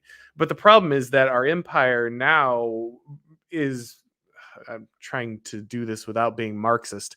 It's capitalism, right? And like the need for every part of the empire to be an interchangeable widget and to massify the state in a way that didn't exist back in the times of classical empires requires a hegemonic culture, right? Like that's the real problem. Can you operate a modern massified state with a diversified culture that allows for imperialism? I think the answer is no. Like you have to fundamentally change your economic and governance model before you can then hope to kind of, you know, return the power back down to, you know, states or individual cultures. You can't be the Roman Empire and the as you say, the total state at the same time. You can't do both. Yeah, exactly. Yeah, yeah, you can. No, you can't. You can't. Oh, like okay. that's the problem. Okay, so if you when's it been done? Never. Okay, the Soviet Union. How long did that last? Okay, what about the liberalism that came before? I mean, so if you could, I could get a state religion that did that still. The problem is we have all these guns and shit, and there's not enough. Like, if we have, no, that's not no. There's no total state empire. Like it's never happened. I guess the closest you could say was the Soviet Union, and it lasted. My grandmother lived longer than the Soviet Union did. Okay, well, I think Christianity has to be it. But it does, like, there's no way to have it super strong, like in a way that like we like. I would love to basically call like everyone that's not my kind of thing like an apostate and go do like that. But it's just not feasible. I mean, like you know, if I want to take power, I want to keep the nuclear plants running. I want to have the highway system going. I want to tax the shit out of the Utah people in Utah and stuff. And so, you know, this like we just have to be realistic. But the thing about it would not be difficult to have a state version of Christianity. You can whip it up in a second. But we had it. Yes. Yeah. And like the people like, well, I'm an atheist and stuff. It's like, yeah, you're an atheist, but like the things that you think of as good, like even there's a huge amount of atheist people in America now. So even like Curtis Yarvin, the thing is like and he's, by the way, he's said this before, that like their moral impulses are the same. Cause we're just like deeply Christian going back to ages. I mean, you know, it's not like this everywhere else.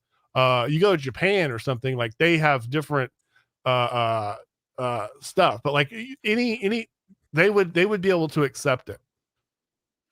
Well, I disagree pretty aggressively, but we'll have to. Yeah. I could do an entire 2 hours on that. Maybe we will. But if we should. have a, Well, I mean, so I'm game for either. I'm game. Yeah. I'm probably not explaining. I mean, do you mean like we need a theocracy? We got a lot. So what I get through, bro. That's I'll just say something real quick and then we'll move on to, because we're never gonna make it out of here if we spend 2 hours on this. My point is this: the interchangeable nature of a globalized Western economy, and the massive institutions required to operate it and to homogenize the inputs and outputs so that they can be distributed across it, require the total state. That's what they require. They don't. The problem for massification, the problem for government centralization and distribution, is moral particularism. If you have to cater your market to individual moralities, like 40 different individual moralities and cultures inside the United States, it doesn't work. That's why they need to wear away every aspect of culture. That's why they need to turn everything into gray goo. I'm with you. That's what they need to operate it.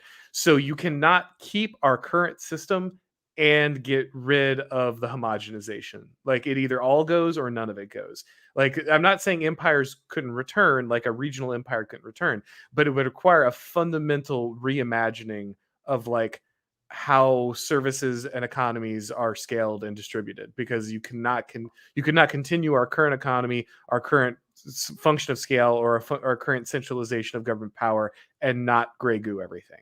That's all I'm saying. Okay, I agree. And an example that I think that would get us there is that basically every Japanese person that speaks English is like accepts like the progressive religion, and they like have to. Whereas like before, when we did have a moral particularity to our state, like we would just drive the battleship up there and like we don't care what you guys do about this kind of stuff. Just give us the 80 tons of chromium and we'll give you the gold. Right. Yeah. There's a reason that the entirety of the island of Japan had to be turned into hyper Americans for them to like operate our modern economy. Like that's what I'm saying. It's like the two things are the same. Like they're not. I don't know that you can break them apart the way people want them to, or I don't think you can just get rid of the mind control and keep all the liberal economics. I don't think it works that way. So the next one here, I watches The Watchmen, excellent name. Is Bog Beef a reference to carp? So Bog Beef is just I really had no thought.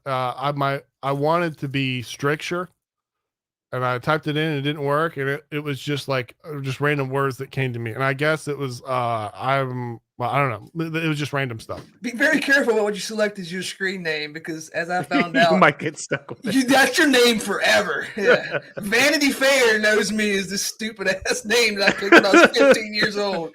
Congratulations. You will be huge in Poland. People keep asking me if I'm Polish. Yeah. All right, our next one, Pete again. Thank you, sir. Bioluminescence explains Scary Poppins' Ministry of Truth, lady. I think so. Yes, I agree. Total state staffs and enforcement agents with people completely dependent on the state. Yeah, 100%. Right, like that. There's a reason. Like I said, I think Bog Beef had a good point there, where is saying like okay, maybe this person couldn't have devised the interstate highway system, but it's exactly what these people are looking for.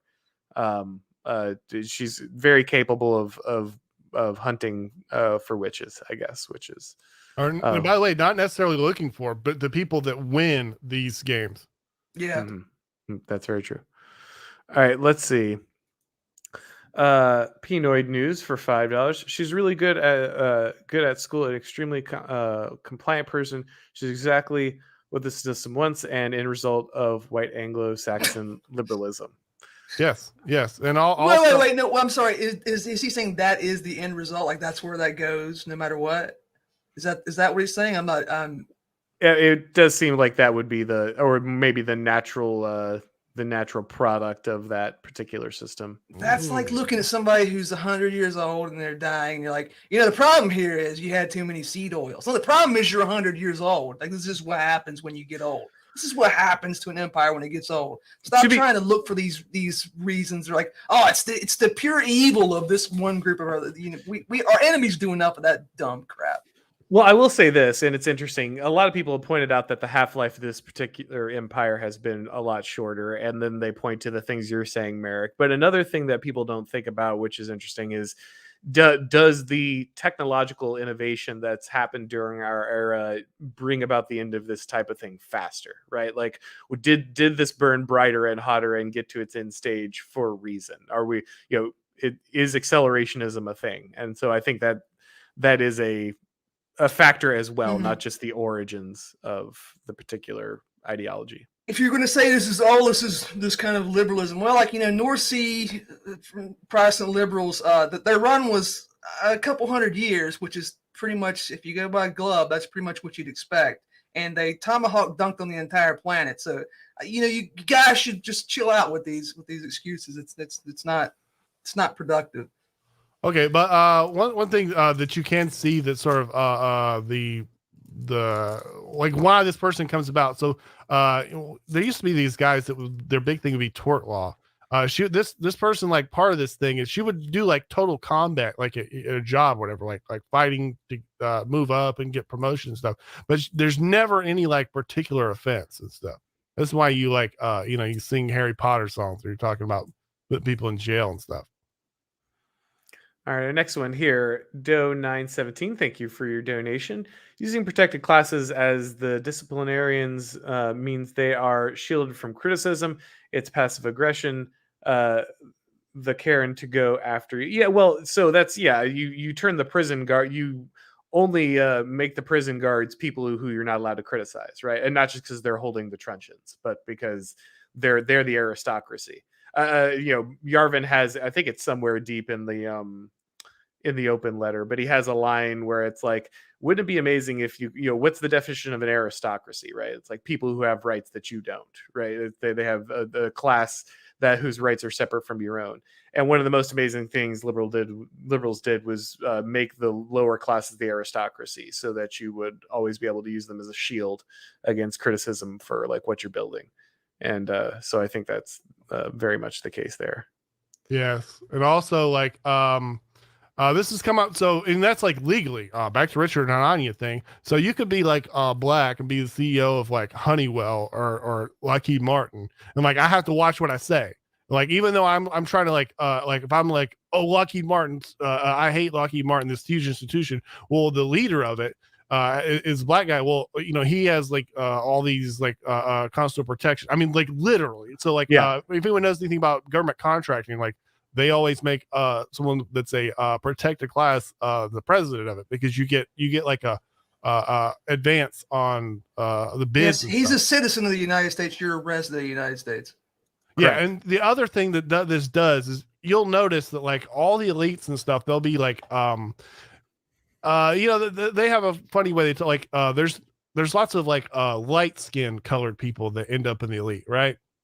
And they get to use, and what they'll be it'll like these people that they don't really have any, they'll be like they won't, very very many of them will have like no real blood relation to like American blacks or since your Civil War, and they would or since whatever before that, but they like it's a different thing to give a protected class to somebody that makes $18,000 a year and give it to someone who runs a multinational corporation, but you gave it to both. So it like muddles it, Yeah. I mean, Christopher Caldwell says this too. It's like, it's rather than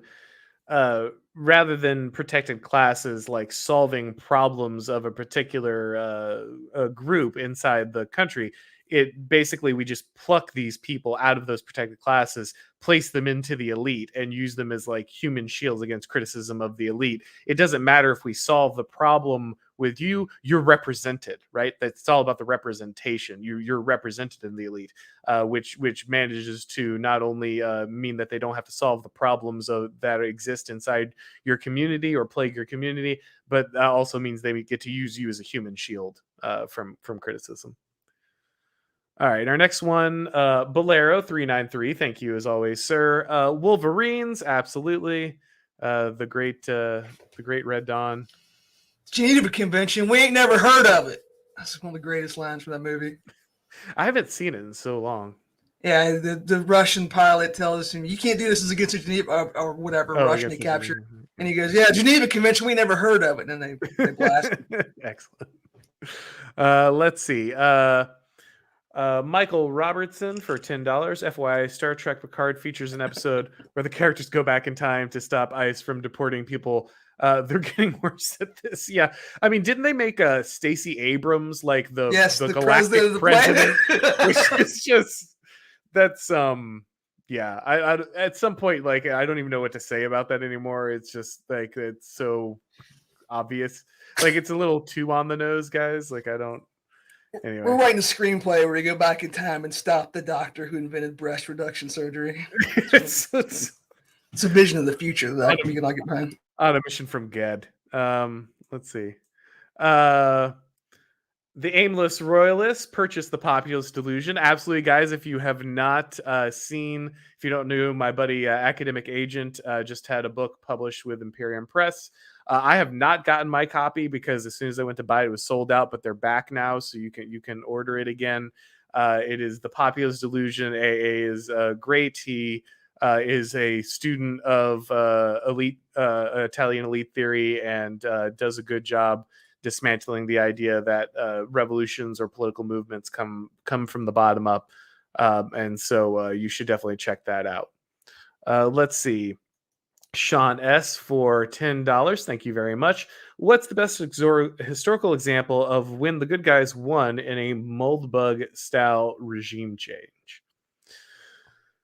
That's a good question. So the one that Moldbug always points to, like this is always his model, is the dissolution of the Soviet Empire, right? Like this is always his model. Is like no one had to fire a bullet, no one had to like there didn't have to be some kind of hard revolution. Like basically like everyone just kind of like put down their commie flags and walked away and got to keep their pensions and we moved on, right? Like that's kind of the thing he talked about. But do you guys have any examples that come to mind of like that, of how that would work? When depends on your definition of the good guys there, but any historical examples that you can think of beyond that one?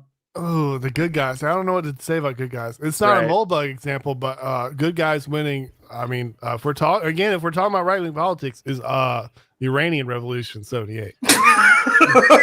I mean, like, what are you saying that, it was like, the little, that's the same thing as the Paisley and Paisley thing. It's like literal it's a theocrat. It's literally how the Blue America sees us, right? Like yes. that would very much be their understanding of how a like red revolution would come in America, right? I'm not sure there is an example of it. If you asked him about it today, I'm curious what his answer would be, because I don't know. I have a hard time thinking that it's possible in the way it was framed in his original works. Caesar. That wasn't. Caesar crossed the Rubicon with an army. I was gonna say it's definitely not a Moldbugian revolution, but yeah, I hear you. Yeah, I don't know. No, definitely not. What? What? He crossed the Rubicon with an army. That's not the solution that was given in his earlier works. I mean, maybe he's changed his position on that, but that's definitely not it. Yeah, I don't think Pompey got to keep his head there. So yeah, I guess that was Caesar's decision. Yeah, I don't know. It's not worth getting into, but most of the things that he did was not military. That's not the point. The point here is, the guy's asking, how could you do it the way Moldbug says you could do it? And the answer is there's not really a historical precedent other than the Soviet Union, which is like, that's not really a great example, like outcomes wise. This thing where you have like a perfect historical example. I don't know if you guys ever taught the communists, like it can kind of be a problem. Because like a lot of communists, like they don't have like any, there's no point to like think about things and stuff. They just, like a rabbi just like reads and interprets the whatever, the Torah or whatever over and over and over again. That's what happens to these communists, because like you just need to do the communism stuff. So that they end up the example you get is they know like every second of the Spanish Civil War and the October Revolution. They know like, every single person, and like they're just trying to like recreate this. Okay. Well, according to Vanity Fair, everybody here is part of the gamer autodidact new right, and if you're that, you're looking into the past for examples of what works. It's the essence of being conservative, reactionary, right, whatever. And if you can't find an example of it, that's a problem. When have the gamers risen up? Exactly. Historically, yeah. No. Well, yeah, right. we have no example for how a degenerate age we live in. Yeah. All right. George Sagan says, to ditto a Budapest comment, we shouldn't play the villain applies to Russia-Ukraine war. We shouldn't fall in the trap of being pro-Putin and falling for the propaganda to own the GA. Yeah, I mean, that's definitely true. This is something that people expected me to like dive in head first, is like, and of course I caught flack both sides. Like, all the Ukraine nuts, all the people with Ukrainian flags in their profile on Twitter think I'm like an agent of Putin, and then all the guys, all the anime avatars were like, why aren't you talk about how amazing Putin is in every place. And this is not me being like the radical centrist, like I'm above it all. But it's just like, this is not your fight. It has nothing to do with you. That's what I always say. It's like, this is not, I am not Russian. I'm not Ukrainian. I have no dog in this. Like the only thing I know is that the people who hate me seem to really want me to like support Ukraine. So that makes me very skeptical of that move. There's enough going on here. I have no interest in like trying to take sides in a conflict that does not have direct impact on my people, my family, my country. The thing about being wanting to own the GA, I mean that kind of describes us. I mean, but it's also, I mean, it's not too dissimilar from what you said, where it's tempered by that. I've never been there. I don't know what this is like. Like, if someone's like, well, I'm Ukrainian, my brother was shot, I wouldn't know what to tell them. This isn't the most important thing in the world for me. But I would like to see the GA taken down. There was a war between Azerbaijan and Armenia a couple of years ago. It's like I watched the videos of what happened, but I didn't say, I wasn't really strongly in favor because it's not our fight, Yeah, exactly. All right, Columbia Bugle for $10. Thank you very much. Just a donation, but Columbia Bugle is awesome. Obviously, if you guys who are on Twitter don't know, they're always sharing great content, very kind to splice up all the best Tucker clips and everything. Mm-hmm. So big fan of Columbia Bugle's work. My dad follows Columbia Bugle. Of course, who doesn't? They do the best. Tucker threads. They followed me like early. Nope. Phenomenal work. Appreciate you coming by and supporting. Life of Brian for $5. The new right is two things: a rejection of Con Inc. and a coalition of the weak against an increasingly psychotic left. Both are driven by urgency. I mean, yeah, that's certainly true to an extent, right? Like, obviously, it's the understanding that conservative opposition as constituted doesn't exist. I mean, you guys heard about the Kevin McCarthy tapes, right? Like him saying like basically all my most effective opponents of the Democrats should be in jail. Like, so obviously, like, it's very clear to anyone who isn't like completely just kind of writing into the sunset that the conservative Inc. is completely controlled opposition. So, and it's interesting because I've gotten to talk to more and more people kind of in more mainstream right positions, kind of new media right positions and stuff. And they're looking for a way out of this stuff in a lot of cases too. Like, not everybody, some people are just there to grift, but there are a number of people. Like I had Will Witt from PragerU on my channel. A lot of people were like, what, how can you talk to this person? And then after an hour, they're like, oh, he sounds like he's trying to figure this out too. I think there are a lot of people who got plugged into the conservative movement and were doing the conservative media thing because like, that's what's there. And that's a way to make a living off this, but they want something different. They know that the time there is limited. And then there's, of course, also just like a bunch of people who are just trying to escape the psychotic left. The problem is, does that by itself, create something? I mean, you take the allies, I guess, that you get, but like we talked about, that doesn't necessarily mean that turns into anything cohesive, though it sure would be nice if it did. To stay on the general topic, so one thing I know a lot of people say they're much smarter than Curtis Yarvin, and one thing that you find these people they don't do is they don't write. They don't have like all these like blog posts and like all this, like he's writes a ton, and you could very well have a situation, and this is like one of these anti-material, these sort of exceptions in politics thing.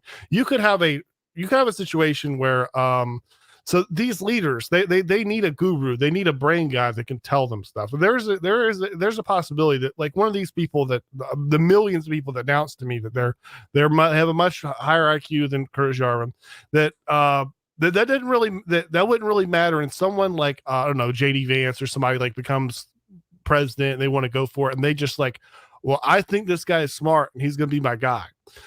In the way that Aristotle was for Alexander, or even like a Rasputin figure. Rasputin like got this sort of perch is this thing. Because that's Curtis Yarvin says, I'm not trying to run for office. I just want to be an advisor. he could be totally wrong about everything in some kind of cosmic sense or whatever, but still win, which in politics kind of means you're right. You know what I'm saying? Mm. All right, next one here from Polish Ambassador. Thank you. By the way, you get that they'll turn the new right into lefties abandoned by the left, and that everybody are claiming they are out of fear. 3 parties, 2 left. I mean, yeah, of course. Like the neoconservative rotation is there, but I think that's kind of the point about the new right that they were trying to make is that the. I guess here's the thing: if it's just turns into like an electoral coalition of people who don't want to be in like the current Republican Party, then it's kind of a waste, right? Like if it doesn't understand, if it doesn't become a mentality shift inside the right, then it's useless because yeah, just getting a bunch of like former lefties who aren't part of the like mainstream left anymore into like office does nothing for you.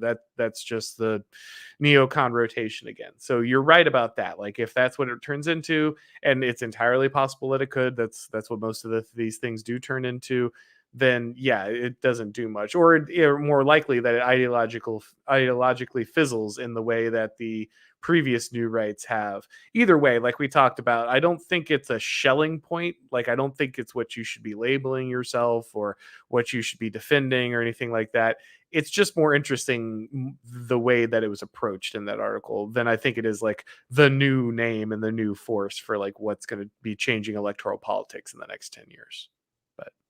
So we're like chuds. So like we're kind of like the left just like can't do anything for me. It'd be like impossible. But you know, we interact with these people sometimes and they kind of great. You know, there are people that are like on the right is like not like as a voter, but like as a you know, writer or political agent or whatever. They're there because there wasn't enough room on the left for them. You know, that maybe they're white male or something like that. And they would just really love to get back home. I think you have to take this on a case by case basis because there's a lot of very base people in history that were came out of that position. Caesar, most specifically, Caesar like would have. I mean, he says I don't belong on the popularity side. They, you know, there just wasn't enough room for me on the other side. Yeah, I talked about this on another podcast recently. He's saying, do you think like Elon's our guy? Is he our guy now? It's like, no, but Caesar wasn't your guy either, right? Like you know, people, they don't always start where they end up. A lot of times, if you want to see, if you really are talking about building a counter elite, they're not all going to agree with you on their way over to where you're at. And so just immediately discarding someone because like they don't pass the purity test is a mistake. Like people don't always get to choose who's going to be their guy, and you know, forces of history often, you know, kind of change where people are standing very quickly. Do you really think Trump held all those positions 10 years ago? Maybe, but I'm doubtful. Let's see. Okay,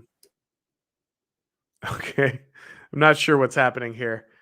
Breaker, remember sound like Chewbacca? Stop going. Oh, he's talking to Bog. Okay, but Bog, how do you respond to accusations that you are in fact a Wookiee? Yeah, I mean there was a time when we first started where I was like worried about because I don't talk right. I think everybody knows that. I was really concerned with this and I tried to clean it up and I figured out 2 things. So number one thing, if I don't say then because I've tried this. If I just mute me saying then I turn into William Shatner. Because just take the giant pauses, yeah. Because I'm like thinking of what I'm saying. The other thing is people start telling me to stop editing my and I start a sentence and then I could go different ways. It's just how I am. And people keep listening, so I don't really. So it's just the way I am. I can't help it. Yeah, my verbal tick is you know, and you're gonna have one of those, especially like this is not. We're not doing 5-minute hits on Fox News shows here. We're having multi-hour podcast sessions and discussions and stuff, and that's how real people talk. Like in real life, you don't actually have perfectly clean speech. You use verbal ticks and pauses constantly, And for most people, they just either don't notice it because it just blends into normal conversation, or they kind of find it endearing. It's part of your personality. So I wouldn't sweat it. Yeah, I mean, if I'm talking about something prepared, and I've said it 1,000 times, then I could just say it A, B, C, D, D. But most of we're talking about politics. It's very difficult, and I'm also trying not to get fired. So yeah, there's that trick. But too, yeah. I do just talk a certain way, and yeah. All right, Son of the Glitch here for $5. Thank you very much, sir. By the way, anyone read an article called "Losing the First Culture War" about Roman pagans getting replaced by 3rd century Christians? I have not read that article, though I've heard multiple people bring it up. Either of you guys read it? Yeah. Any thoughts? Yeah, it's not a bad article, but it's written in like from this perspective, like sociology, materialist view of like, oh, this is a social technology. The pagan religion of Rome was replaced by Christianity, and the implication that that's what's happening, like wokeness is going to replace Christianity. I don't think that's going to happen for 2 reasons. For one of the reasons why Christianity, the Abrahamic religions, they were able to replace all comers in the Western world is because they had something that these pagan religions did not and could not offer. Now, if you're someone like us, you say that's because it's the word of God, right? It's because Correct. it's real. If you want to look at it from the perspective of the author, it's because there are certain things that happen in the religion, like certain doctrines that are conducive to having a civilization versus ones that are not so conducive, right? And I think that the problem here for this theory is that this new progressive religion looks a lot more like the what is Spengler term, Apollonian or whatever version of religion in the past. It has all the same problems. For one thing, it has more because it's explicitly materialist. And I don't think it has a shot of making a dent in Christianity. All these people, you see these polls every day. Oh, well, now X number of people say they're not religious. Yeah, they're saying that now, and then, but then that's not really who they are. I'll put it this way.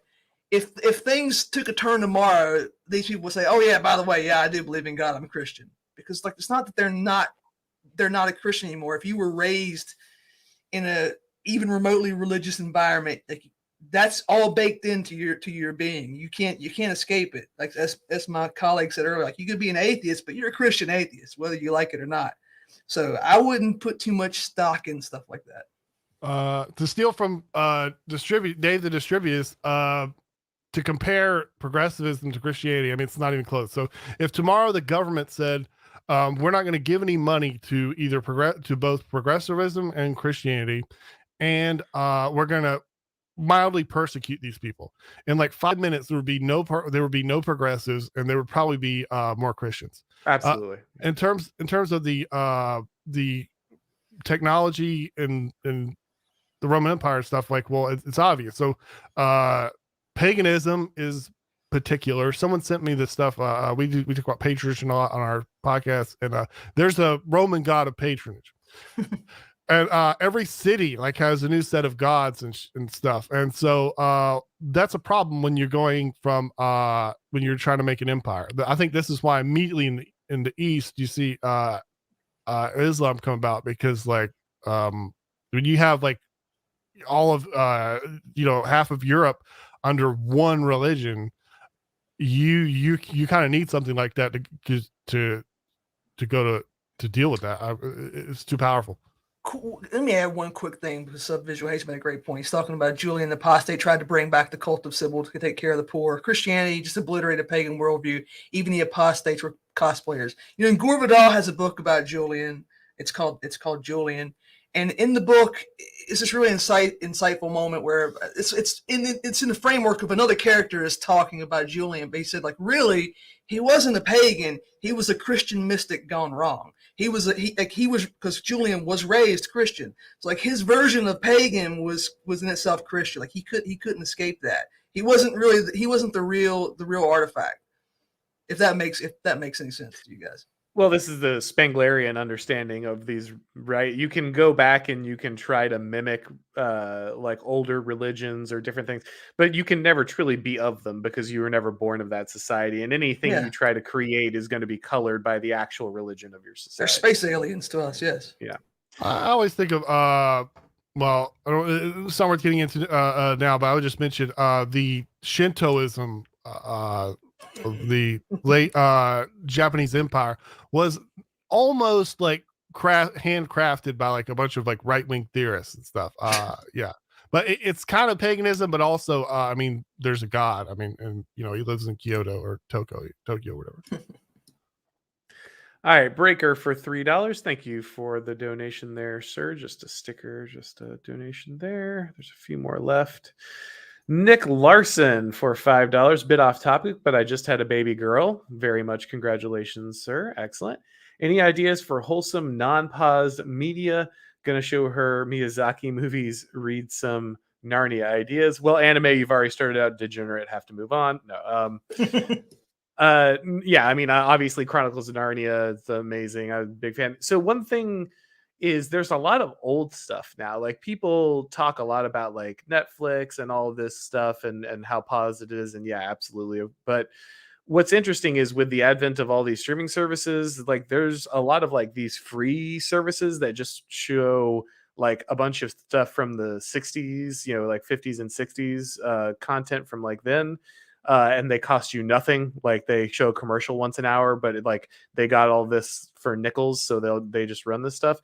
You can find a lot of older programming that doesn't have the volume of pauseness in there through that. So you know, I don't think you're going to find a lot of new stuff. That there's some things, new things. You can go back to things from my childhood, like Adventures in Odyssey and stuff like that, kids programming, so you can get some of that. But if you can go to some of these streaming services, there's one like called Tubi, and then there's a couple other ones. There's a bunch of free streaming services that have a lot of older kid shows and things because no one wants to buy the episodes or show them on TV anymore because they're too old.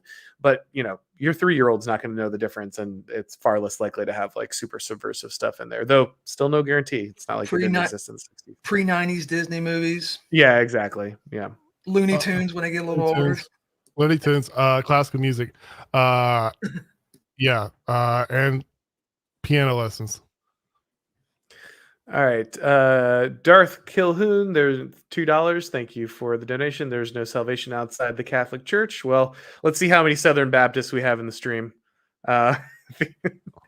Think there might be more, but thank you. I mean, I know that this is a Protestant country. We're not as base to say like Spain, but you know, hey, we try our best, and we welcome you guys here. Yeah, that's true.